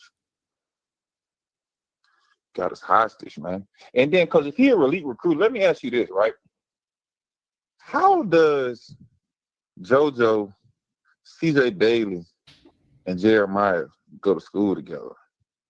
But we don't go after the glue piece to secure the whole package. If you're an elite recruiter, Listen, how does that not happen?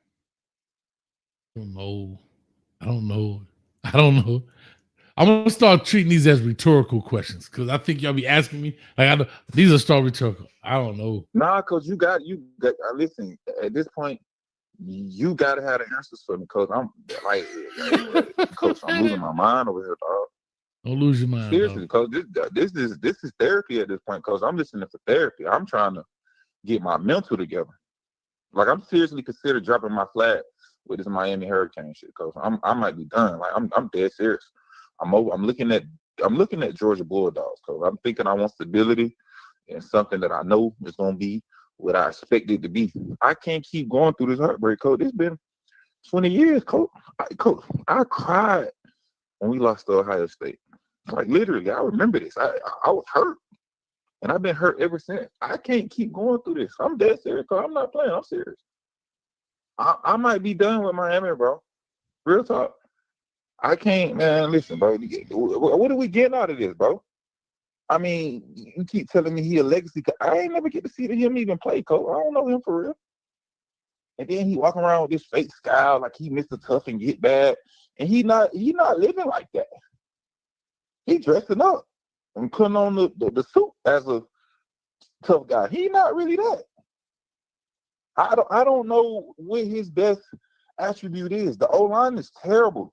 Then he got his little leprechaun buddy to, you know what I mean? I can't go for that no more. They told me this was a guy. This was one of the guys that wrote the offensive lineman handbook. Ain't no way. Man, you scheme it up better than him in the Discord. We got better blocking leverages and doubles and triples up to the backers and going outside zone and off tackle. Like we can scheme it up better than that. I'm saying, what do we get out of this as a fan base, bro? Like, come on, man. Like, he got us hostage coaching. I'm getting desperate. Real talk. I don't know what we should do. Do we need to send somebody at him, coach, for a scandal? I don't know. I'm serious. Whatever it got to be. What do you like, coach? What do you like? Let's get him out of there. Let's go that route. I don't know what it is. I heard he like brunettes. I don't know. I heard he like brunettes. Okay, well then, ladies, get at that boy.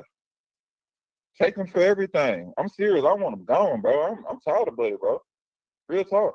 I'm tired of Buddy. He got a role. Him and his whole little situation. Anybody that's standing next to him that was at Oregon and that came from Florida International, anybody that he know, they got a bounce, bro. Roll them. Get them up out of there. Well, I do know one person. I do know one person. Move on. I got to say this, Lord, I'm going to push him, but I do know one person. Last time I heard she was in East Lansing, Michigan. I got to see if I can find her. She was She was at East Lansing, Michigan. And she real good. She's very discreet with it until you need her to come out and just say some bull crap. And then she definitely gonna get you. Yeah. East Lansing, Michigan was the last time. I'm gonna see if I can pull a Facebook page up and see if I can ping a location. See if we can work something out. That'll work. Yeah. And then I heard this on another show. I've been playing that boy Shapiro show a little close. I kind of watched him last night for the first time. I really just locked in and just gave it to him. Yeah. How do we go Judd Anderson over CJ Bailey? How does that even? Y'all gotta stop this. Who was it? I'm trying to get my guest on here, dog. Hey, give me a thumbs up if you good in the back. I'm coming, dog. Give me a thumbs up. You good in the back? All right. I'm trying to get through these phone calls because we'll never get to them. Law, y'all killing me softly, dog. We might have to do a part 2 of this in the Discord because y'all out of control right now. I thought we had 2 minutes, and y'all say, "Damn your 2 minutes, coach." I'm gonna get out your way, coach, but I'm letting you know I'm on the ledge, coach. I'm going deep as I can go in the ocean, coach, and just don't drown over there, coach. I ain't got time to play. All right, real talk, bro. I got you. All right, coach. Much love, Law. Okay. All right. I don't know what's happening. I done lost control of everything. All right. I don't have no more members. I got E. Brown, but you the loquacious. You come at the end as always. You close them. All right. We got to stick to the 2 minutes. I'm going to have to cut you off because I got my guest in the back. And we've been rocking. Anonymous, talk to us. Let's go. 2 minutes.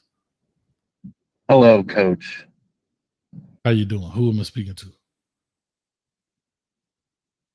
This is Nelson calling from Pensacola. Nelson from Pensacola. How you doing, brother?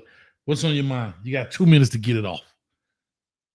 I'm doing wonderful, Coach. How are you doing? I'm great. That's great to hear, Coach. The knives come out quick in Miami, don't they? Really quick. And they're not even all that sharp. They just trying to cut you and get you gangrene. Well, go ahead. What do you think is the path forward for the season, Coach? Man, you got to... I'm sorry. You got to finish strong. You got to give them something to play for. You got to let those senior guys know. Hey, Mike Jeezy, I felt the same way. You got to let those senior guys know what's going on. You got to let know that they're playing for their families and their opportunities. Even if guys want to go in the transfer portal, let them know you got to put plays on because don't nobody wants you out of transfer portal watching you loaf. Yes. Is it another Pop-Tart Bowl this year, Coach? Of course. I swear this sounds like it's about to go bad. This phone call sounds like it's about to go left immediately. But go ahead, man. I'm listening.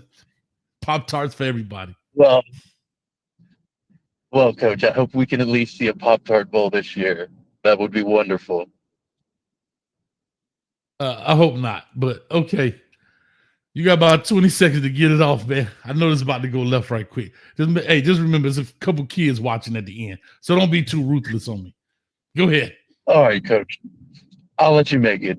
You have a good evening. Thank you, brother.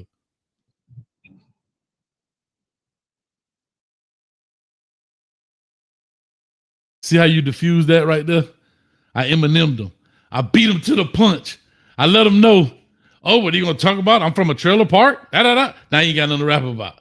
Good job. I thought that was going to go left. All right, we're going to, guys, God dang. 1761, talk to us. Come on. 1761, going once. About to get slapped. Tighten up. 1761. Man, that boy sleep with a CPAP machine on. 6310. Caller, talk to us. 6310. Coach, what's going on, Coach? What's up? You got to talk to me real quick. I got my guest in the back. Real quick. What's going on? What's on your mind? All right, I ain't gonna hold you. Just yes, I know y'all been waiting for a long time. Real quick, Coach. Mm-hmm. Yeah, real quick, Coach. Everybody need to calm down now, Coach. I'm gonna say something. Everybody ain't gonna agree with me, but I'm gonna say this: the Miami Hurricanes will make the playoffs this year. Now, this is what's gonna have to happen. All right. We got 4 weeks left in the season.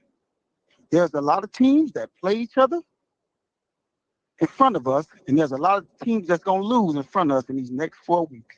Okay. Now, the thing that has to happen, the Miami Hurricane has to dominate these next 4 games. I mean, dominate, leave no answer, blow each team out by 30 points. Now, once they do that, I think it's going to come down to Notre Dame and Miami for that 12th last spot. And I think the Hurricane going to get the nod because of the head-to-head. So I think everybody need to calm down. I understand why we hot. Mm-hmm. But it's going to be a 10-2 team that's going to make the playoffs this year. It's going to be a 10-2 team. Now, I think it's going to come down to Notre Dame and the Miami Hurricanes. And if I don't mean if the Miami Hurricanes win ugly. We can't win ugly. We can't be in overtime games with sorry teams. We can't be coming down to the wire. We got to blow out each and every team we play for the rest of the season. And at the end of the year, let it come down to us and Notre Dame for that 11th or 12th spot. Okay. And we should get it. And we win like that, Coach.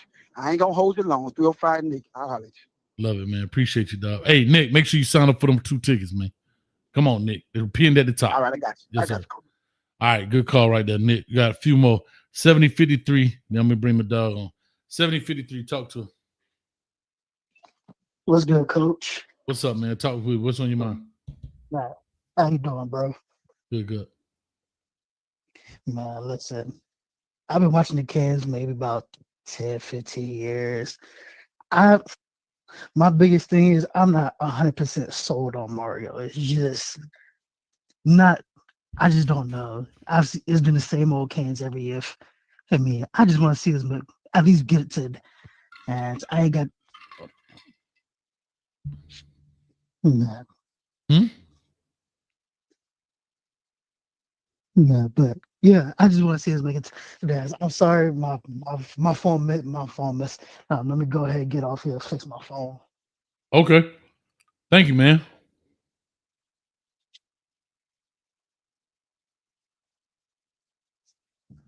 That was a little weird. That was a little different. I don't know what happened. Phone was tripping. All right, we almost there. 2855. This Vic man, from bye. Seminole Country. Man, bye, man. Anybody dealing with that? Hold on. Man, anybody dealing with Florida? Anybody dealing with that Florida I ain't State crap gonna tonight, man? Wait, I'm not gonna kick a man when he down. I ain't like y'all. So I'm gonna keep it short. Please. You know, just like y'all winning record. Just like y'all winning record. Keep it short. Hold on. You can put the slaps away. You know, listen. I was over here polishing the 16 ACC trophies. You know, listening to the show. And first of all, I just want to say, hold on. Sorry for your loss and thoughts and prayers to Canes Nation. You know, because I know it's hard with the death of your playoff hopes, the death of the ACC championship hopes. You know, so I feel your pain. I feel your pain. You know, I looked at the stats. I said, wait a minute, they lost the game, and the team only rushed 23 yards. How the heck? I don't even know. Then I was looking at one of the formations. I said, they got two quarterbacks in the backfield. What kind of formation is this? Then I rewound the play. It wasn't two quarterbacks. Brockenheimer was pushed so far back in the backfield. I thought it was two quarterbacks right there. I said, Lord, the guard had to pull. The guard was pulling in front of the center. I said, I said, you know what? But I'm not here to kick a man when he's down. But I'm going to tell you this. Hold on. Last thing. So I put my Christmas tree up early this year. I'm glad I did. I woke up after the game. There were two gifts under my Christmas tree. I said, look at Santa Claus came. It said to Vic from Beck. I said, I opened the present. It were two interceptions. I said, look at God. I said, look at God. So now, last thing. I know, Smiley, but it was too funny. It was funny, Smiley. Can you hurry up? Hold on. I'm gonna give y'all some solutions. And you better be on these tickets. I feel you can't. All right. Y'all going about it all wrong. There's a saying, you can't see the big picture when you're in the frame. Famous saying. So y'all too close. You guys take a step back. If you get rid of Cristobal, now you got to pay him what? 50, 60 million. Instead of doing that, how about you take that 60, go get you some high-end coordinators and put the rest on the NIL. Now you can compete with Ohio State. But see, y'all too close to it right now. You got to take your listen.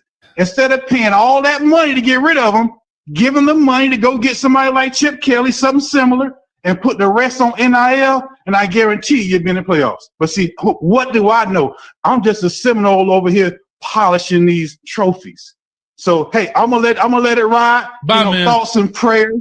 Vic, y'all keep your head up over there. Vic, you know, I feel your pain. Vic, but, you know, I'll keep praying for y'all. I'm on. Vic, make sure you sign up for these 2 tickets to go to a real football game. Bye. All right, man. All the rest of y'all got to hang up if y'all not on here. Y'all got to hang up. E. Brown, you on here. I don't know if you want to wait. And I think that's it. All right. Let me stop. Hey, Smiley, I know he's throwing shade. I know he was. But that jump was funny about the 2 quarterbacks. I thought he was talking about the Louisville game. And I thought he had them mixed up. That's what I thought he was talking about. Like, oh, I'm finna get him good. I thought he was talking about the 2 quarterbacks in the back. And I thought he was messing up the SMU and Louisville game. And I was finna roast that boy. And he came back and said, he messed me up. I ain't gonna lie, that was a good one. Vic is a good sport. Slap him around all the time. Stick Raw. I hope you signed up for these 2 tickets, dog. Listen too, Stick Raw. I'm a jealous YouTuber. I be on other channels watching. I be seeing you on them other channels, dog. Yeah, I be in the bushes like Bart Simpson, but then I back out that thing. Come on now. I be seeing y'all over there. Huh? Y'all be over there spending time on the mother channel. I'm trying to give you a free ticket. Y'all sign up. We short. I am literally 22 people short. How you 22 people short of giving away free tickets, dog? How does this work? You ain't even got to pay for them. Say you be hanging out. I feel you. Smiley, sign up for these tickets, please. God doggone it. All right, let me bring my guest in. Without further ado, I don't know what's about to happen, but what I do know is about to happen. I got to take this spinning wheel thing down because stuff going to be flying everywhere. Put the women and children to bed. Let's go searching for dinner because this dude out of control with it. I don't even know what they expect right now. Oh, shoot. This might get real bad real quick.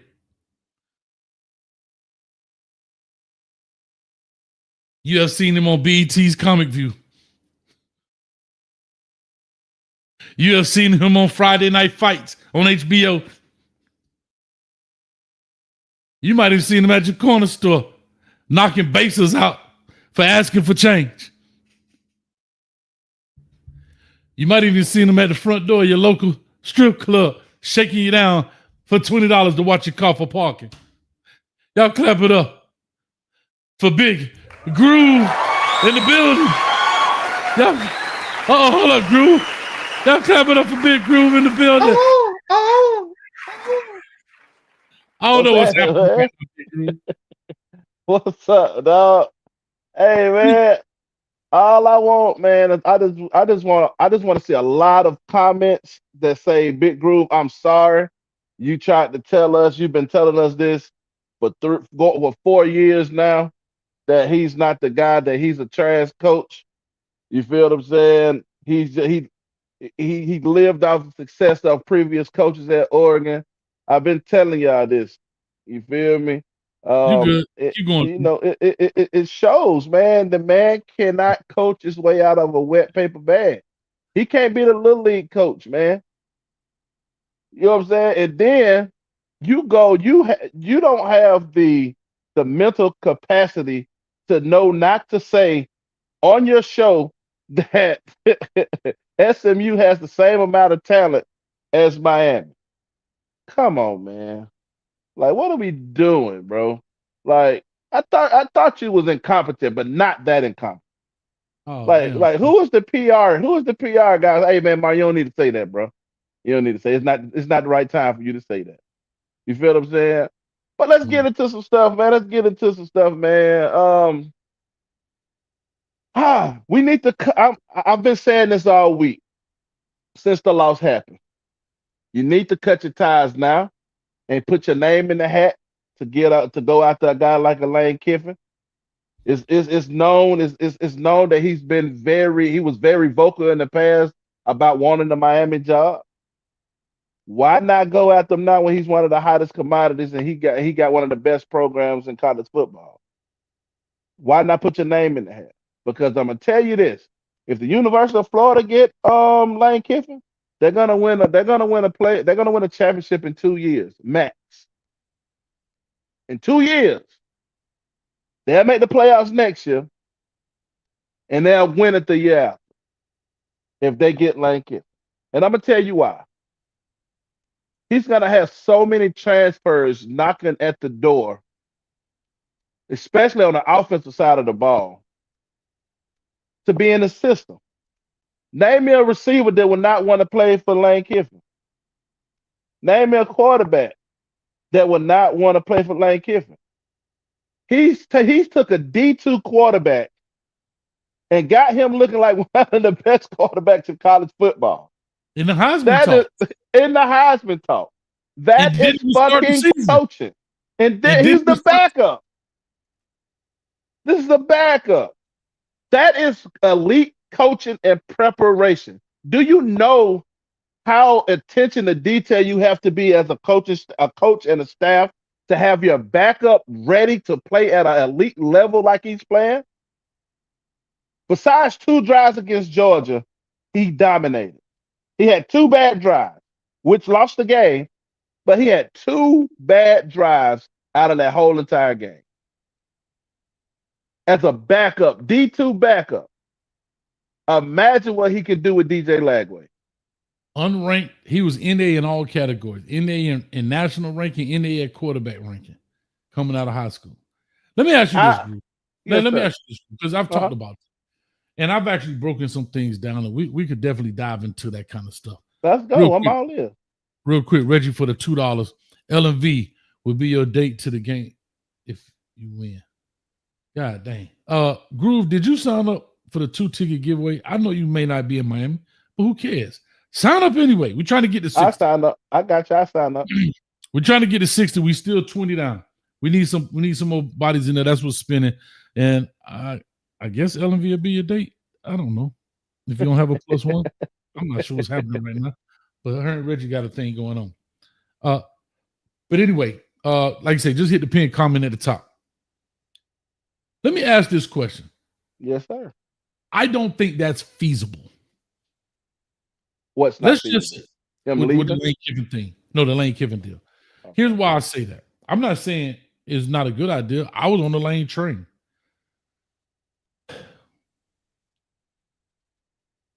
If I went after a coach, I don't believe this is a fireable offense for Mario. However, if this is my opportunity to get Lane, in my opinion, then it's a fireable offense. So, right, you get what I'm saying? If Lane wasn't available or whatever, then I'm like, cool. And the only reason I like him, I've said this before, I'm not going to go over it again and again and again. I don't think I have to. Perception is bad. Everybody say, "Oh, what has he done at Ole Miss?" That's we can make that conversation. We can make a whole show about it. Here's my legit question, group. Mm-hmm. Everybody could tell everybody for the next week, for the next 4 weeks, for the next until August of next year that they was right, including myself. I went and played receipt from 3 years ago. I was right. I was right. I was right. My question is, what happens now when people turn on the prodigal son? We can bitch, complain. Ain't nothing gonna shake unless somebody cutting a check. So let's say no checks have been cut. What do you do as a fan base going forward? That's my only question. You know what you do? You did what you did to the previous coaches. You make that seed as hot as a firecracker, and you make the admin have to make so, because at the end of the day, the fans is that's all that matters. At the end of the day, they'll tell you that. You feel me? If your fan base not happy, that coach is gonna have a miserable tenure, regardless. So say we drop Saturday. They gotta do something. What do you do? We can't drop Saturday, dog. You drop Saturday. I'm Groove Adonis. I'm Groove Adonis right now. Right? All right. So I'm telling you this. Hold up, Groove. Hold up. You a bad man that you in full conversation and you playing the game at the same time? Yeah. I'm like that. I'm locked in. So me personally, I'm predicting a meltdown. It's the pattern. The patterns have shown. Under Mario's tenure, it's a November letdown, right? CJ Bailey's gonna come in and torch us. I already know that. He's gonna come in. He got something to prove. Hey, you want to Judd Anderson over me? I'm finna show you why I'm that guy. He's gonna be playing lights out. We already know we got the rivalry game with V-Tech. They should have beat us last year. So you already know they're gonna have vengeance on their mind. And real friend, he would love nothing more than to goddamn put his foot on Mario's neck again this year. You can say what you want. People keep saying what they want about the quarter. Did you see that quarterback? Yeah, but I've seen a lot of quarterbacks look like Pat Mahomes against Miami when they looked shitty the previous week. You feel what I'm saying? And I say this, and I'm gonna tell you why I say this.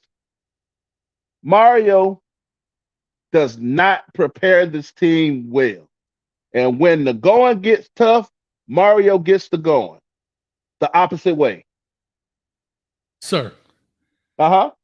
I may be fanned out. I've been doing this 5 years. I've said before, I was always a Kane fan. I was coaching, trying to win my own job, so I don't get fired. So I was a fan from afar. But for 5 years, since April 4th of 2020, when I started this channel, till today, I refuse to believe that this team will lose to a Syracuse that is 1-5 in the conference. They got the backup to the backup to the backup quarterback. Let me ask you this question, Coach. At the heart, no. If we lose this game, hold on. Let me ask you a question. fathom that, bro. But go ahead. Okay, Coach, let me ask you a question. Hey, it's a little small school out of Tennessee that came into Hard Rock and beat the Canes by 14 points and had over 500 yards. You remember the name of that squad? Hey, the Blue Raiders. Damn. And then we have like 4 NFL guys on that defense with an all-star coaching staff on that side of the ball. Then they come in and then they walk in our trap and took over that trap. So I don't understand why y'all make it seem like it can't happen. We've seen it happen on this dime. We've seen it. We've seen another Duke team with a first-year head coach come in and beat us by 20 plus. Don't act like it can't happen. I know, but I can't pick, dog. I can't. You know why I'm like this? And I know what, I guess I know the history, been a king, but I didn't experience it like that, bro. What I'm saying is, I can't see how people sat around for 25 years like this. Like, I don't see, I'm 5 years in and I'm ready to jump off a curb and break my ankle. I'm ready to just say, I'm done with this. Like, I can't sit here and be this invested, literally spending hours and hours and hours talking about this program. Like, here's a perfect example. I stopped talking about Colorado because I'm not invested. I'm clearly a businessman. I went there because it's for the clicks and views. It ain't clicking and viewing no more. I'm out. But I'm a fan here. That was business. This is business too. But I'm also tired because I'm a fan. But dog, I can't sit up here for 3 hours of my day prepping, making stuff go, trying to get stuff. I'm saying this stuff take time, bro. And to say we could lose to Syracuse? Okay, check this. I want to respond to a comment. Why doesn't Groove put on an Ole Miss sweatshirt or a Duke? Because they're not my favorite team. My favorite team is the University of Miami. I just so happen to know that the coach is shit. But y'all don't want to believe it. I just know. I've been saying this since 2018 that he's a trash coach. When they first started rambling that name Mario Cristobal, I've been saying that he's a trash coach because if you look at it, I said something today early in the space. Think about this. Mario Cristobal has had 2 first rounders at quarterback. What did he do with them? He had Justin Herbert at Oregon, and he had Cam Ward at Miami. What did he do? Not shit. So that lets me know right there. I brought you because dog, you are the biggest hater, and I wanted people to understand what it's like to hear from a guy like this. But my point is, though, Groove, my question to you going forward, I get it. You're not a fan of Mario Cristobal. I dig it. Mm-hmm. You said we got to make the seat hot. How do you make that seat hot? Because my dog, Law Dog, the same way you make the seat hot for Mario Cristobal, for Manny Diaz, the same way y'all make the seat hot for Al Golden, the same way y'all was trying to make the seat hot for Mark Rick for not firing his son, the same way y'all make the seat hot for Randy Shannon. You make the seat hot for this what, cafe latte, whatever y'all call it, cafecito drinking motherfucker. Yeah, whatever it is, the Spanish speaking Cuban, you make the seat hot for him. Since y'all was so, the previous coach, he's Cuban, can't even speak Spanish. Mario speak all the goddamn Spanish in the world, but don't even know when to run the ball to go in the half and leaving timeouts. And you like, come on, this motherfucker can't goddamn, he can't manage a game to save his life. If I had a chopper in his face and I said is you at the 5-yard line, it's 2 seconds left and you down, what you gonna do, Mario? He gonna run the ball instead of kicking a field goal. He gonna run duo. He gonna run goddamn duo. You mean to tell me we got no other creativity at running the ball? No counters, no tosses, no pitches, no shovel passes, no sweeps, just duo. Do out of shotgun. We're gonna run behind a center that got pushed back to the opposite goal line. We're gonna run straight up behind his back every play. It's the play they showed on live. Hayes, he was planking trying to keep the defender. You know how yeah, you know when you pushing a car and there's just so much torque in front of you, just put your feet just sliding, the grass coming up. That's what was going on. But you want to run behind that. But you got this potential first rounder. You ain't trying to run behind him. You got this big 6'6" Cooper that you're not trying to create some type of pulling plays for him to get you on the edge. No power but you want to run straight up the gut every single play. Make that make sense. All right. Everybody know what you're going to do. Here's my question, Groove.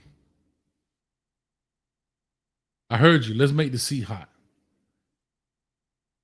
Fly the planes. No, I'm good. I get it.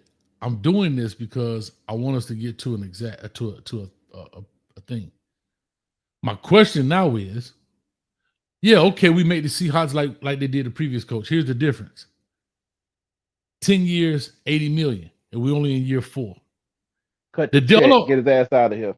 I know that's easy to say. My thing is, here's what I'm asking, because I'm just asking this. He's got more time left on his contract than each one of their individual contract was from beginning to end. So he got 6 years left on a contract when they was only getting 5-year contract or 3-year or 5-year deals. So not only we can cut the check to get him out. Remember, you got to buy out his staff, whoever got their contract. You got to pay now for the new guy to come in.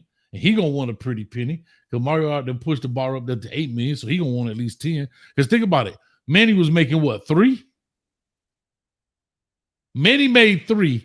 Mario pushed it from 3 to 8, so he pushed it a $5 million raise for the next head coach. What do you think the next dude is gonna come in? He gonna want to be competitive and say 12 or 13, especially if you go after the lane. He gonna probably want 15 because y'all want me. I don't want you. I had a chance to come here and y'all passed over me. So now I'm finna put that get back tax on you. I don't think he'll do that, honestly. You don't think so? I don't think he'll do that. But let's say he didn't. I think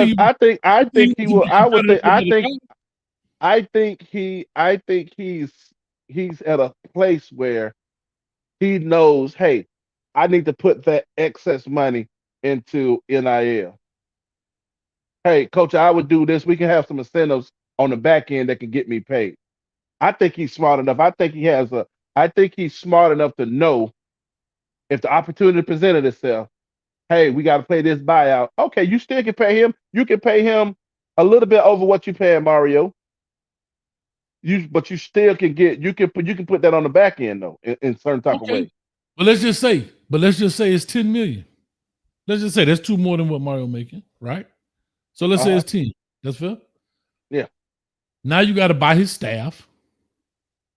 Remember, it's unlimited coaches now. It ain't just 10 dudes no more. So everybody, we got 30 coaches, bro. Do you know we have 30 analysts? Do you know that? We are not 30 analysts. We have 30 coaches, the 10 position coaches, plus 20 more in analysts. Analysts. Dog, we got like 4, we got like 7 offensive analysts. What high profile coach does Lane Kiffin have on his staff? High profile? The OC that's under him is Wise's son, Charlie Wise Jr., I believe. Other than that, is he a big name? No. I was just saying, I was just giving you the kind of Pete Golden. Pete Golden was a DC. I was talking about in Alabama. Yeah, that came over that worked with him. I believe he worked with Lane at Alabama, maybe not. I don't know. But other than that, he doesn't have, to my knowledge. He's got still got our running back coach, I believe, Kevin Smith. I wouldn't want him back though. I don't like him. I don't think he was a running back coach. So other than that, I don't know of anybody. I'm just trying to think of names that this fan base would know. I don't know of anybody of a particular stature that's over there. That's my point. So with the coaches, the assistant staff, he doesn't. That's my whole thing. He doesn't need a high profile staff to make things happen. Mhm. He's doing that at Ole Miss in the SEC, going against the top of the top. At Ole Miss, where he has to fight against LSU for their top recruits in Mississippi, Alabama, and Georgia. Mississippi ain't that big. Mississippi about as small as Alabama. You feel what I'm saying? So, and he's not getting the top of the top. At Miami, in the state of Florida, it's so big that the vast majority you're gonna get your pickup. You're gonna get you some good guys, some good talent. So you come in off hype alone, he's gonna get the best receivers. He's gonna get the best receivers just because he can show that, hey, I am the guy that's gonna put you in the best position to win as a quarterback. I'm gonna get you the stats. You see what I'm saying? Mhm. So he could do more with less. That's what you're basically he can do more. Yeah, he can do more with less. Fair enough. Like you said earlier, he can do more with more though. But just imagine him with more. Mm-hmm. Imagine him with more. Agreed. You see what I'm saying? No, 1,000%. Here's my next question then. Yes, sir. Lane Kiffin is off the board. Right? Mario Cristobal ain't going nowhere. What happens, Groove? What do you want to see happen? Okay, Mario, I know you don't like him. I get it. I understand that. I'm asking you. You know what? It's better. Go ahead. No, I'm going to help you out. You are Radakovich right now. You are Radakovich. You going to your folks. Nah, big Radakovich. Groovakovich. We ain't got the money. We ain't letting him go. He too far out. You need to go holler at him. What do you do? What's the conversation like with big Groovakovich and Coach Cristobal? He ain't going nowhere. How do we move forward to make this a better program? Or that's what I'm asking you. That's what I'm trying to get. To make so you already took the scenario where he's not going to get fired. He can't be this fired. This year. Okay. Too much money. So what I would tell him, we need to work out some type of deal for the next coming years, because next year, if we have similar results, you would be back in the job market. And also I would say, hey, I tell you this, you go get who you think you need at coordinators, we'll give you what you want. Okay. But this is the thing. I don't want to hear anything about you meddling in them doing their jobs. I want you CEOing. I don't need you trying to tell them, forcing them to run. Whatever it is. You let those two coordinators do what they do. And if I hear something else, you get fired. And you know what Mario say? You ain't got no money. I ain't going nowhere. What you gonna do? See, Groove, the reason I'm doing this is because I want people to understand the business of it. We can do and say what we want, but that money make things move. You think Miami ain't got money, Coach Hayes? I ain't saying they don't have money. It's do they want to That's the thing. No. Yes. They spent it now. Why wouldn't they spend it? Because maybe they don't want to spend it. I don't know. They decided to spend it. What I'm saying to you, I'm just thinking of scenario A and B. I let you talk about scenario A. He get out of there, you'll spend all that with Lane Kiffin. Boom. Now, scenario B it's just like coaching. You go in there with a game plan A. It ain't working. What's game plan B? You got to have some what? You got to have a backup plan to the backup plan. So now your original plan in A is not working, Groove. And he ain't going nowhere. The big money donors say, I ain't investing no more money. Y'all better figure it out. Y'all wanted $100 million for buildings and facilities. I spent it. Y'all wanted unlimited coaches. I spent it. Y'all wanted $4 million for Beck. I spent it. Y'all wanted 1.5 for Cam Newton. I spent it.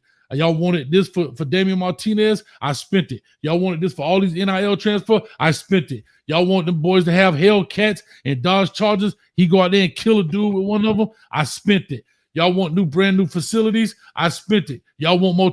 You see all that spending? But you still got to get results, Hayes. I get that. You What we're still got to. seeing, Hey, you what your occupation, right? You get graded on a standard, right? I hear you. You got a standard, right? Mhm. I'm paying you to do a job. At some point, I'm gonna want to return on my investment. My job right now pays me to make sure that these system is running so they can make Fair money. enough. Right? Fair enough. If I'm not holding up and doing my part, I'm gonna get fired. I don't care how much money they pay me. They pay me over $100,000 right now. You think they care because they pay me over 100? They got to give me a severance or something? You think they care? No. If they would have had to But pay I you a paid you the million, job. if they would, but you see, but I think the difference between that analogy, which I like it, the difference is severance. And imagine if you had a 10-year contract. So at 100 times 10, that's $1 million. I'm just hear me out. That's $1 million buyout. I'm just talking how this goes. We know it's not equivalent in that coaching world as it is in the corporate world. I think that's a fair to say that's not a fair comparison, right? Yeah. The difference is my whole thing is the biggest problem is who gave out that $10 million contract. That's who need to be on the hot seat. Exactly. That's also whoever that was, they need to be fired too. Because you can't say it was the AD because he was hired after the coach. Right. He was hired after the coach. It wasn't the After AD. Mario. So Can't be the AD. So back to that point. If I'm the AD, no, I want you to answer that. So go back. Don't give him well, if you do that, you're gonna be fine. He ain't going nowhere. See, because what you tried to do was tell me, if you do it again, slap your hand, I'm gonna fire you. He ain't going nowhere. Let's say he ain't going nowhere for the next 2-3 years. It's guaranteed he ain't going nowhere for 2 years. How would you, as an AD, as his superior, go and fix it? I would ask him what he needs. And like I said, I would give him those, hey, I'm giving you what you need. This is your buyout. It goes down after this point, right? Every year the buyout goes down, right? Mm-hmm. So I would say, you say he get 2 or 3 years, right? So I say, hey, if we haven't made the ACC championship or the playoffs within the next year or two, we gotta restructure. We gotta, like I said, you're gonna be back in the job market. I will give him whatever he asked for. What do you need for you to be successful? What do you feel like you need? If I got to spend more money, I got to spend more money, because what I'm doing is I'm eliminating every excuse. I'm eliminating every excuse. You see what I'm saying? I get it. I get it. I understand. So you got to have the conversation. Hey man, what do you feel like you need to be successful? But I also will give my critique. I will also give my critique on what I see that what he needs to improve on, because his issue is micromanaging. How do you got to let coaches coach? Now let me ask you this, because I said earlier in the show, I don't know if you were listening or not, and I'm gonna just say this as a little quick break. I'm kind of pissed with y'all. Oh shoot, I done changed the thing. Y'all done mess around with summer goodies. I'm a little pissed with y'all as a people here on the screen. There's 232 people in here, and I can't get 60 people to sign up for free tickets. That's let you know how bad the team look. That's let you know how bad it is. I can't even give away 2 free tickets. All I'm asking is to get to 60. Pin the comment at the top, click the link, answer 3 questions. Are you a subscriber? Click the button, yeah. Put your name up there so I know who you are, your email address, so I can email you the ticket, the last 4 digits of your phone number. That's it. Come on, dog. I ain't asking for your tax return. I'm tired of begging y'all haters. Matter of fact, spin the damn wheel. F the rest of y'all cats, man. Let's spin the wheel, Drew. Let's find out who won. You got 2 minutes to call in. 0603. You got 2 minutes. Groove, talk to us, man. Yeah, man. But honestly, man, my final prediction for this season, man, I think Miami is gonna go 8-4. I hate to say it. I think they're gonna go 8-4. I think they're gonna drop some more games. I think he lost the team with this loss. Especially say, because it's all over social media, with him saying that they have the same amount of talent that Miami has right now. And a lot of those guys feel like they was the superior team far as with talent. And they was made to feel like that. Yeah, So but to me, like sometimes, and I'm gonna say this, Groove, and I guess because I've sat on that side of the microphone, everybody's on like some of this stuff is coach speak, bro.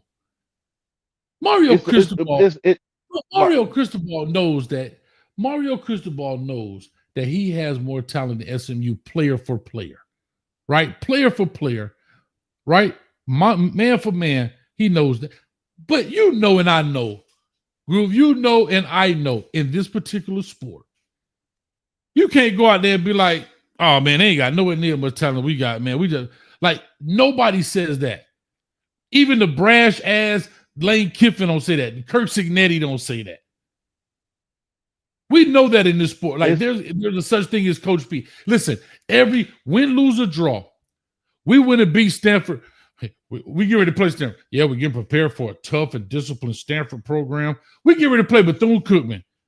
Mario Cristobal, you know, Coach got them prepared over there. Wildcats, man, they do a good job getting guys, getting them ready. That's coach speak. But when it don't go the other way, we don't want to take it as coach. We know these guys are never going to belittle another program like that. It's not about the coach speak. You still can be respectful and not say that they got the same amount of talent.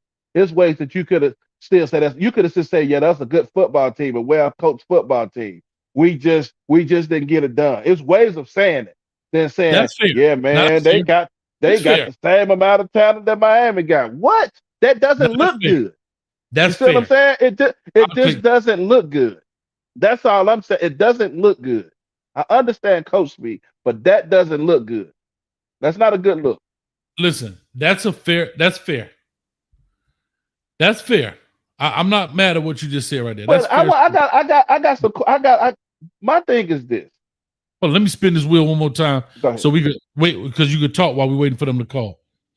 Like, dang on haters.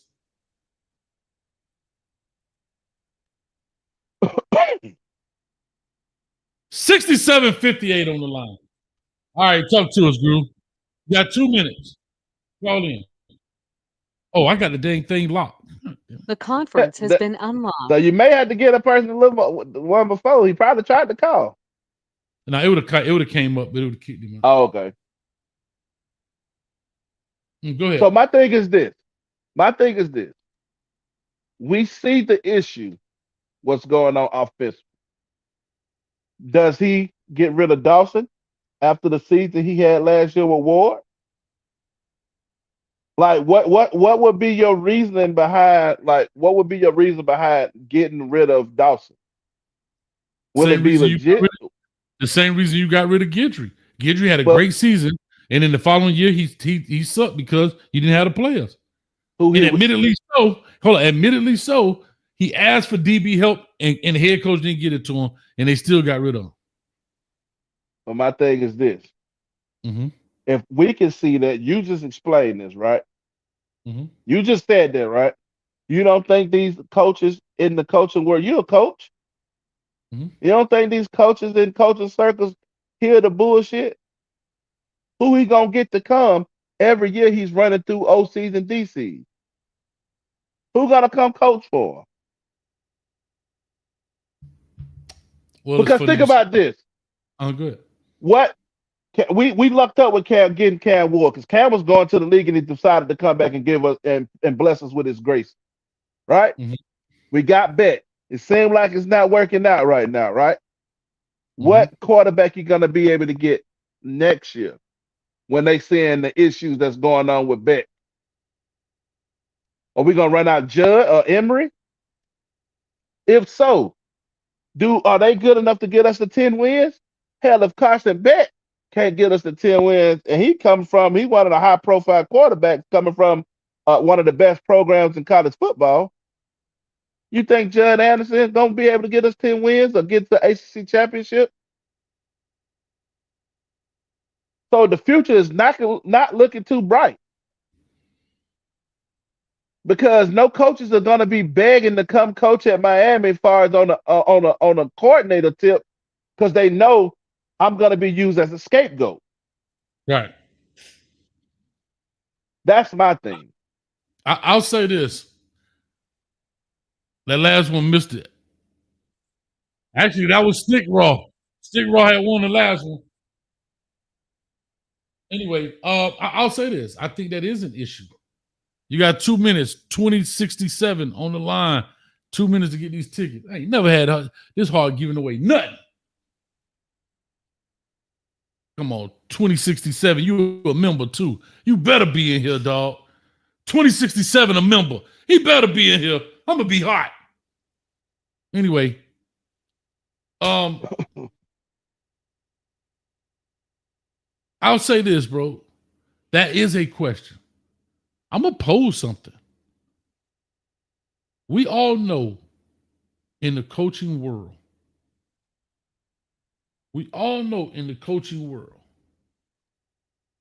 that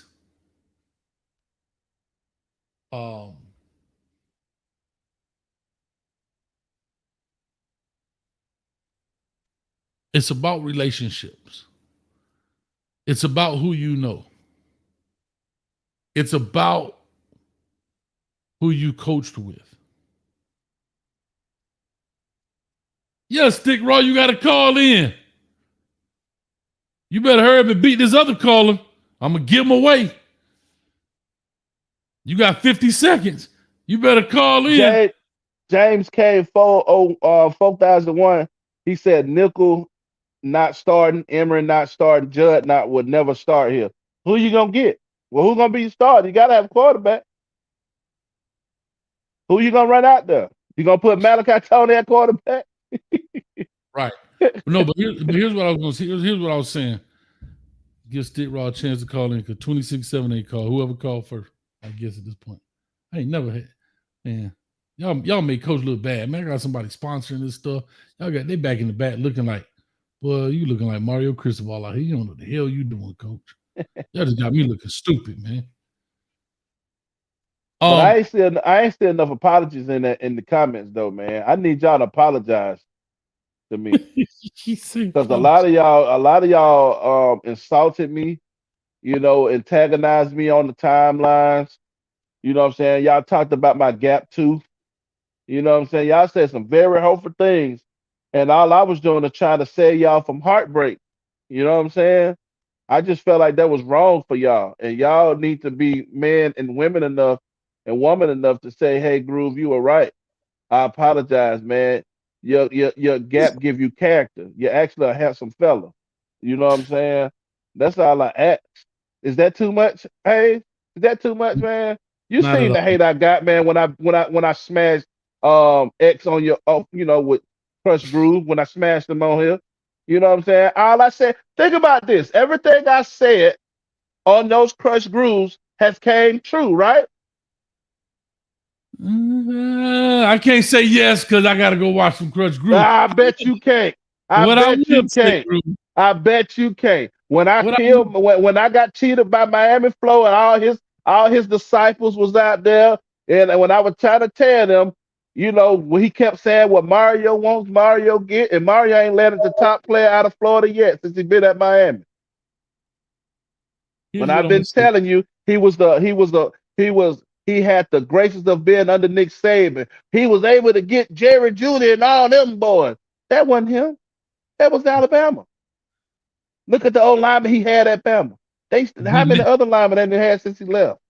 D. Nicholas said, "We apologize, Groove."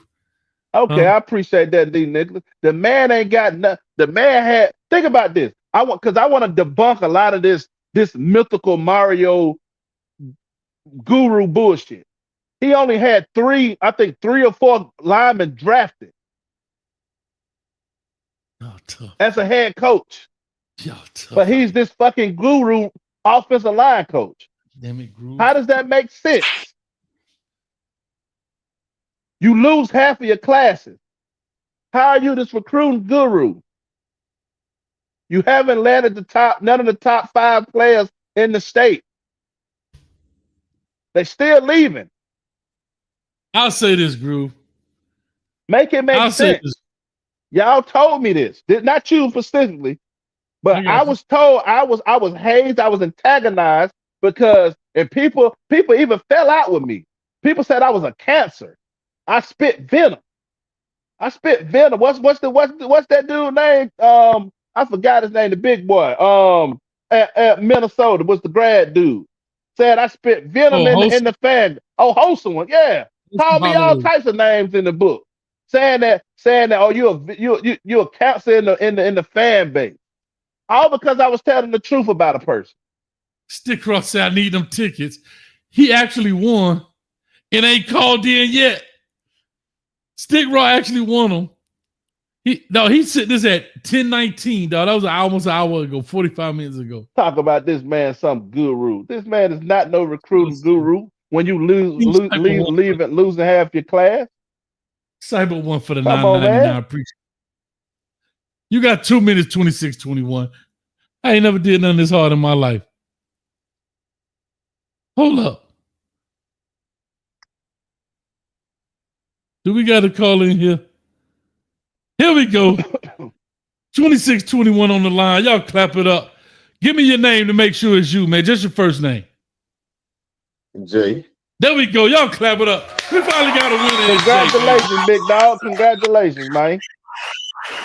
Jay, talk to us, man. But no, Coach Hayes, go on and give him the stick raw. Because I'm a Florida State fan. Go on and give him the stick raw. Shit. Well, Stick Raw better call me. Is Stick Raw in here? Oh my God, bro. This is too much pressure, dog. Y'all making it too hard for old coach. I don't know what's going on right now. I'm out of control. Well, appreciate it. Real quick, man. You're a Florida State fan. You won. I appreciate you signing up. What's your thoughts, man? I know you're outsider looking in, but what's your thoughts? Man, my thoughts for y'all, man, just gonna get rid of the whole coaching staff. Keep telling them. I mean, I know it's gonna cost money. I know it's gonna cost money, but Lane Kiffin at Miami. It's a lot of coaches out there. It's a lot of good coaches that's out there, bro, that would do good at Miami. There's a lot of them. I tell you this, hey, I take Jimbo Fisher. Lane Kiffin would be great there. I would take Jimbo Fisher at Miami over Mario. All right. Well, here it is real quick. I believe I got, who is this on the line right quick? Yo. Who is this? It's Stick, man. Stick, man. Y'all clap it up for Stick right on 1 or 2 tickets. Yes, sir. Congrats. Yes, sir. That boy say he need them tickets. That boy Jay passed them over to you. I got them. Let's go. They coming to your email. I hope your email correct, dog. Because if it ain't, it's going to some blue hair grandma somewhere with 10 cats. Because that's the email you put. Is the email it's going to. Oh, no, that's correct. We're good. You good. You good. You down at the crib? You down in Miami? I'm in St. Pete. Okay, so you gonna go to the game from St. Pete? My son got a game in Orlando, so we're gonna shoot there after the game. There it is, dog. There it is, man. Well, stick That's around. gonna be a good experience. It's gonna be a good experience. Hey, your son will get to see Miami Hurricanes whoop on Syracuse come Saturday. How about that? Come on, now you know that. All right, now. All right, Jay. All right, Stick Raw. I appreciate you, man. Look from an email from me later on tonight at some point, Stick Raw. Do me a favor, if you wouldn't mind. Just reply to that email so I know you got it. That's all I need you to do. It'll come from coachhaysfootball@gmail.com. All right? Yes, sir. All right, Jay. Appreciate y'all. Thank you, Stick Raw. Man, stay off them other channels, Stick Raw. I'll be watching, dog. I'll be seeing you, cuz. I'll be hanging out, man. I'm not messing with you, dog. Have fun, buddy. Appreciate it. Yes, sir. Luetta said, "What's wrong with having 10 cats?" Guess what, Luetta? Did you get an email? Just give me a thumbs up if you got an email with something that's supposed to be coming to you, Luetta. Let me get a thumbs up from Reggie, if you know what I'm saying. If you didn't, we need to talk. All right, I gotta cut this phone line back off. Groove, I'm gonna say this. This is what I was trying to say before we got the spinning. Thank God that spinning thing is over. Stick Raw out on here.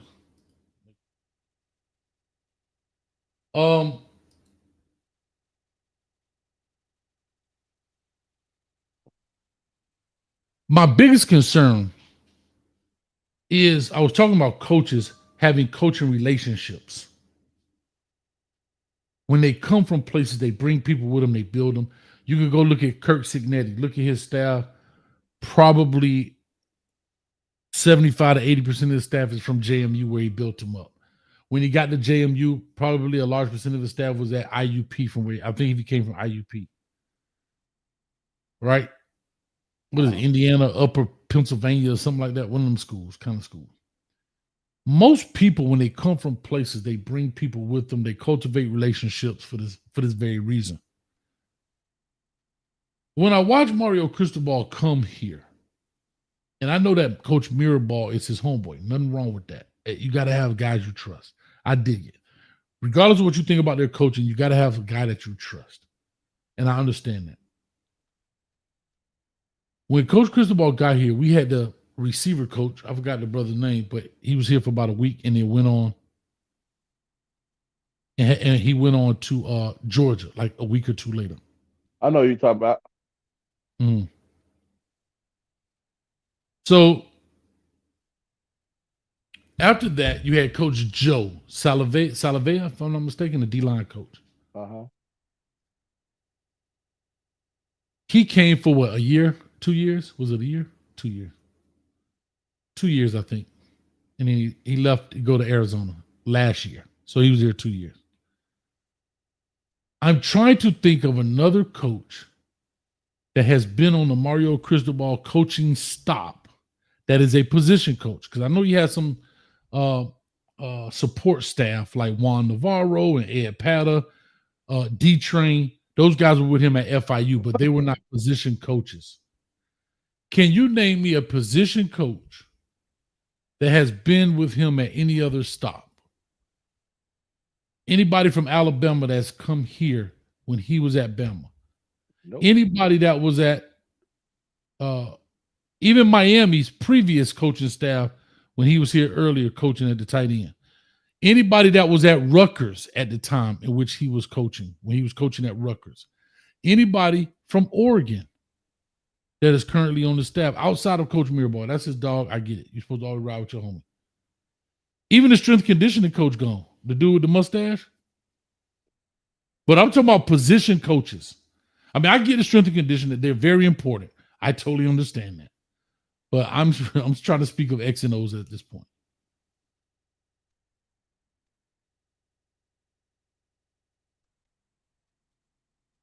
Nah. I'll send you an email, Luetta. I'll send you an email. You shouldn't have got one from a different company like Teespring. But anyway, go ahead. I said no. I can't think of one. And Mike, think about this: what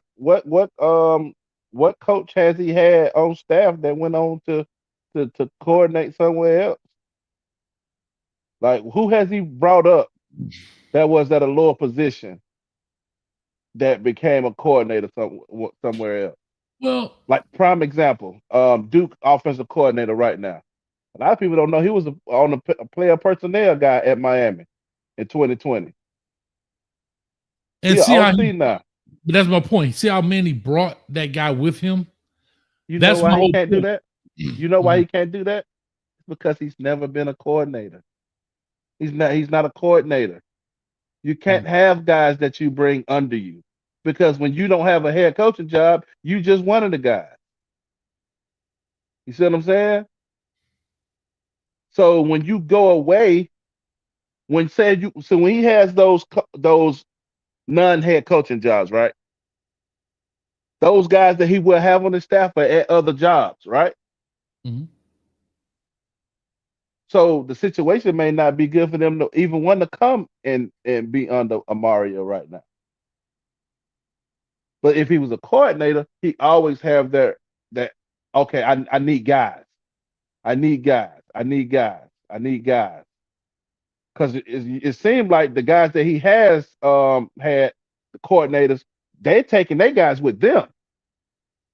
If that makes sense. Well, here's what I'm going to tell you. The reason I'm bringing this up because I'm thinking about hiring practices. Uh-huh. In the hiring practice part, when you bring coordinators, you don't allow them to bring their guys with them. Who does Corey Heatherman have with him that he brought from Minnesota? That's Yeah, on. that's true. I'm not talking about support staff. We're talking about guys that can help. Who did Shannon Dawson bring with him?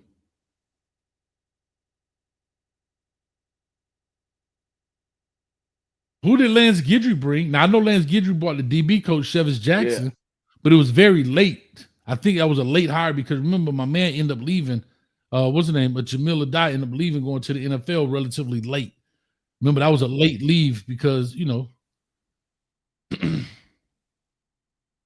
That's true. I mean, coach, man, it's just sad that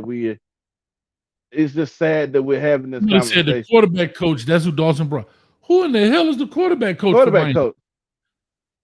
Who's the quarterback coach? James Kane. You said the quarterback coach. That's it. Dawson brought. I don't even know who that is. Yeah, I don't know who that is. I could literally go pull up the Miami Hurricane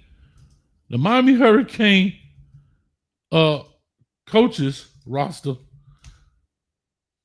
And I'll throw this on the screen. I don't know who in the hell is that. Staff director. Let me see. Offensive coordinator, quarterback coach, Shannon Dawson. There you go. So maybe that's what you meant, James. He brought himself. He brought something. But he said he don't like to develop quarterback. And here's the funny thing. I've never seen him talking to the quarterback. Have you ever seen Shannon Dawson? And again, the camera don't catch everything. But at some point, when you see Carson Beck sitting down after he threw an interception, you would think the quarterback be over there talking to him, looking on the iPad. I always see him like this with the iPad by himself. Look, he'd be like this. Yeah. I don't never see a coach saying, hey, right here, look, he got the little pen out, drawing. Look, right here, Carson, you got to do this. I don't see none of that. I don't never see anybody. I'm not saying they don't. But I think by week 7, 8, or 9, or whatever it is, you would have caught a glimpse of some interaction between the coach. Like when he throw the interception, they're going to put the camera on Carson Beck. You would think the commentator would say, hey, right here, man, Shannon Dawson telling him, hey, got to get that play out your mind. Let's work the next play. We got to read our progress. Like, you know what I mean? They walking the fan through this process. I never see that. Maybe I missed it, but I don't never see that. No. It's I don't know. It just looks so unorganized, bro. The conference has been locked. It looks very unorganized, man. It seems like it's so easy for things to spiral out of control in the midst of games. It's just sad because it was at the end of that SMU game, it kind of looked like they were scrambling to find a solution. You know what I'm saying? It's like do y'all probably I watched something when they were talking about how Ohio State something they never practiced before. They drew it up at halftime and it scored off the first play. You feel what I'm saying? We don't have that. We come out the half, we running the same goddamn zone up the middle, duo up the middle. We run a lot of duo or screen or screen pass on the edge. But yeah, that's an extension of my run game. Man, nobody want to hear that bullshit. We run some split zone. We run a lot of split zone too. You know what I'm saying? Yeah. Well, let me do this, group. E. Brown, if you're out there, if you want to call back in, go ahead. The conference has been unlocked. I gotta take this off, man. Y'all got all kind of stuff going on, but I gotta get ready to get out of here anyway, Coach. Yeah, I gotta get please. the baby and stuff ready. Please, man. Hey, gonna get that boy a U helmet, man. Stop playing, man. You already know he already got one. I know one thing. His coach better not be trash. Cause boy, that's gonna be daddy gonna be hell on him, boy. You already know. Hey, can I tell you this? If I was the head coach, I don't know, boy. Junior might not get no scholarship. Well, I'm gonna put daddy on staff. So if I'm trash, his daddy gonna be trash. He gonna have to, cause he's gonna be hard to call me trash if he on staff. Yeah, I'm gonna have what you call a gag order. No talking. Yeah, a gag order, man. I'm gonna be biting my tongue. Hey, that boy gonna be on the sideline with a duct tape on him out. Yeah. Don't say nothing. Real quick, let me get out of here. But I appreciate you though. I appreciate you though, man. I'm about to get on out of here, man. In a minute, like I said, you hit me up today. I said, man, come on here and give these people a little bit of your mind, man. One of the biggest haters in the world, but I love it, dog. You like I say, people may not like the delivery, dog, but it is what it is. You know what I mean? That's what make the show, man. So I do appreciate you, Groove, man. Wish you the best. 2020 in the building. Y'all go to hit the like, subscribe. I'm out this thing. Peace, bro. Oh man, that's good. Black Butterfly for the $9.99. I vaguely remember, but didn't Miami lose to Syracuse last year in humiliating fashion? Well, Black Butterfly, who need friends like this? Nobody need enemies when you got friends like this, Black Butterfly. Nobody need friends like this. I mean, enemies when you got friends like this. Yes, you're 100% right, Black Butterfly. Yeah, we blew it. And that's part of the problem as well. That's part of the problem as well, Black Butterfly. That is adding to the frustration of the Miami Hurricane fan base when we were up 21 points against Syracuse and they came back and we lost. Games like that add to the frustration level of the fan base. So thank you for the $9.99.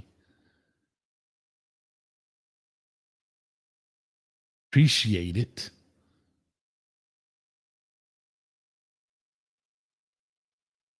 Yeah, we blew a 21-point lead, Black Butterfly.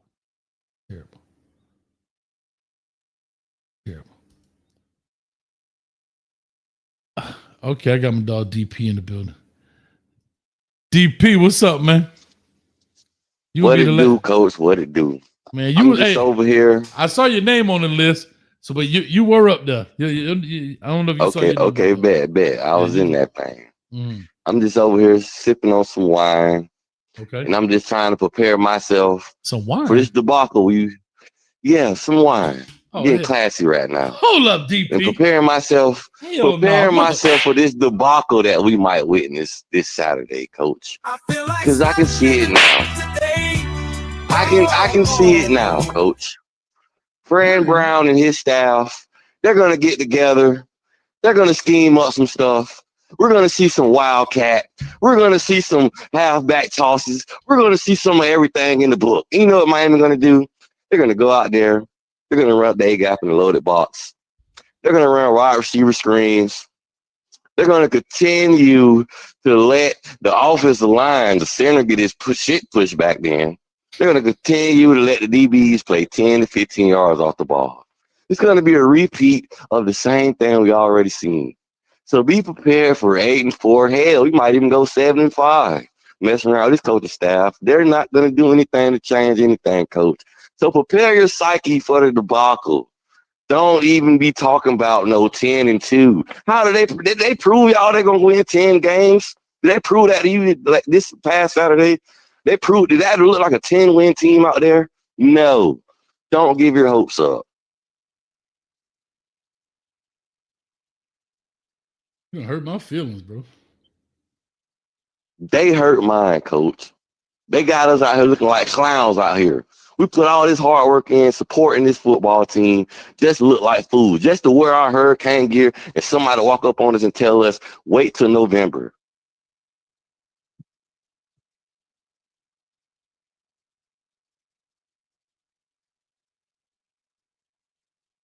I was feeling good till you called in, DP. I'm hurt, dog. I'm hot. They got me stressing.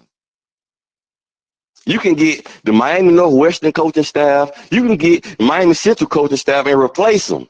Guess what? The Miami Northwestern coaching staff, they're going to have the Hurricane jumping. And we're going to put the Miami Hurricane coach staff on the high school team, and these high school coaches going to wipe the floor with them. I'm taking whatever team you had back in the day, coach, right now against that coaching staff. I don't care who they got out there. They can have IMG. They're going to let them fail. Now hold up, DP. Now I got to give a little bit of pushback. Cause you know I Go ahead. You know I love you. Go You know ahead. that. Do your thing, coach. You know I got Calm to. me down. I got to. It's not because I want to. It's because I got to. Remember, this is a brotherly love conversation, even though 210 people listening to us. Remember when we used to talk about 10-2 last year? Yes. And we used to tell people, like, hey guys, yeah, 10-2 is a good record. But this ain't good. This is not a good sign. You remember that? I remember all of it, coach. That's why I'm hurt. Do you remember what your rebuttal used to be? We ain't went 10-2 and I don't know how long. That's what I kept saying. Looking foolish, looking stupid. Go ahead and put the dummy hat on me and put me in the corner, coach. And you used to be like, but coach, y'all don't get it, coach. That's progress. And I used to tell you, I said, let me tell you something, young buck. Let me tell you something, young buck. What you see ain't always what you see. See, I got old eyes. I got old eyes. You got them young eyes. I respect it. You know, them little young whippersnappers, they be so eager. Huh? Because they got a little hair on their chest, a little hair on their chin. But when the old man talk, they like, shut up, old man. You don't know what you're talking about. But what people don't understand is the reason I'm old, because I lived through it. So when Coach Hayes, DP, tell you that a duck can pull a truck, shut the hell up and hook that mother lover up. You understand me? I understand, man. Because the old saying say, fool me once, shame on you. Fool me twice, shame on me. They won't get me again. You can never fill up this cup with Kool-Aid anymore. It's proved me until otherwise. Cuban Kane Jr. signing off.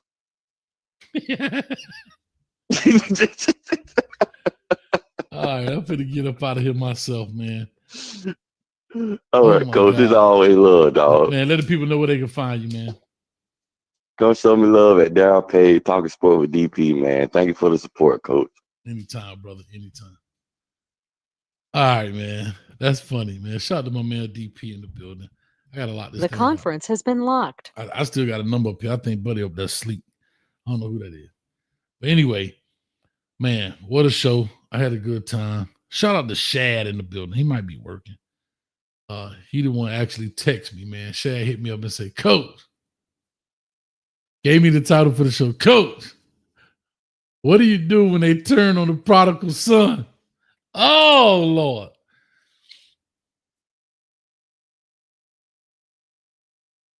I understand people want to fire. I just don't think that's going to happen. It's going to have to be, like, you're going to have to lose these next 4 games. It's got to be an complete, like, just debacle, bro. Like, it just got to be a complete shutdown.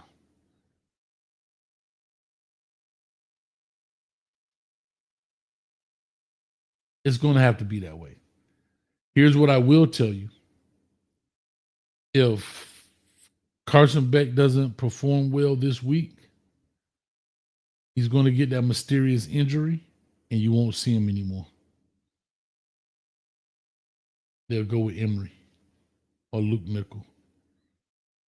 If Carson Beck doesn't perform well this week, he'll get that injury. I'm not speaking of, trust me, if Coach Hayes the reason the Miami Hurricanes lose, then damn it, Mario Cristobal owe me some money. Y'all talking about speaking into existence. He need to cut me a check. Hell, he won't even come on the show. Damn that. I feel y'all. I'm just calling it what it is. But that would be his. I think that would be his last outing as a Miami Hurricane.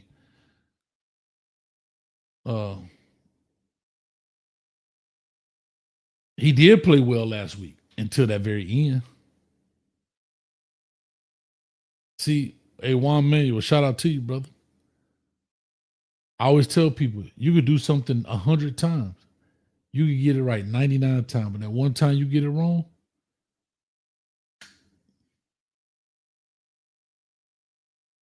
you can stop at a stop sign 99 times. But that one time you don't, unfortunately, that's just the way life is.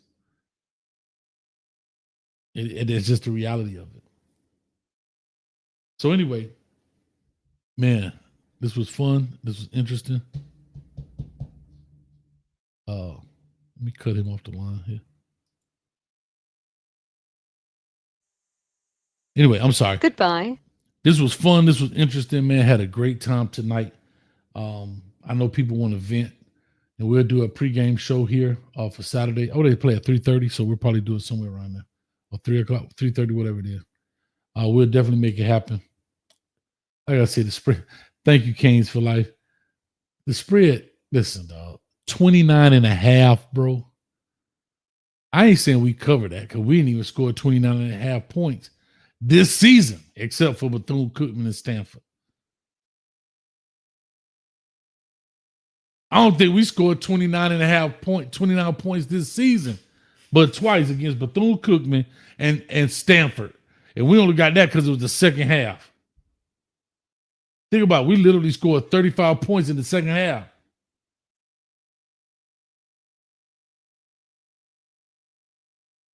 I might do it one. We might do a show Thursday or Friday. I'm not sure. We'll see. Depending on how Friday look, I may do one.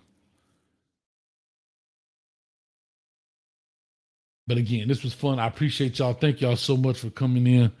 All the donos out here, much love here. Thank you, Muhammad in the building. The Juice, thank you. Hurricane Millie, Skinny, Hurricane Millie, Shan for the $19.99, Reggie for the $5, Jordan been a member, Reggie again for $2, Stick Raw for the $1.99, Team Cyber One and Black Butterfly for the $9.99. Thank y'all so much. We appreciate it. Thank you, everybody. Stick Raw. Make sure you pay attention to your email. It'll be coming from me. You'll be getting those tickets here shortly, man. All right. So with all that being said, I thank y'all. I definitely appreciate y'all. Much love. Regardless of how you feel, as always, go Canes. Be out of here. Peace. Man, these people got me messed up, dog. We lose to Syracuse. Boy, I'm finna slap the hell out of some people around here. I might go down there with Stick Raw and get to slapping some people. You understand me? Lose to Syracuse. We're a 29.5 point favorite. Losing to Syracuse, who is, dog, the only team they better than is Boston College. Man, you out your, man, please. If we lose to them, dude, bro, let's go Knights. Oh, my bad. We still live? Damn. Go Canes. Go Canes.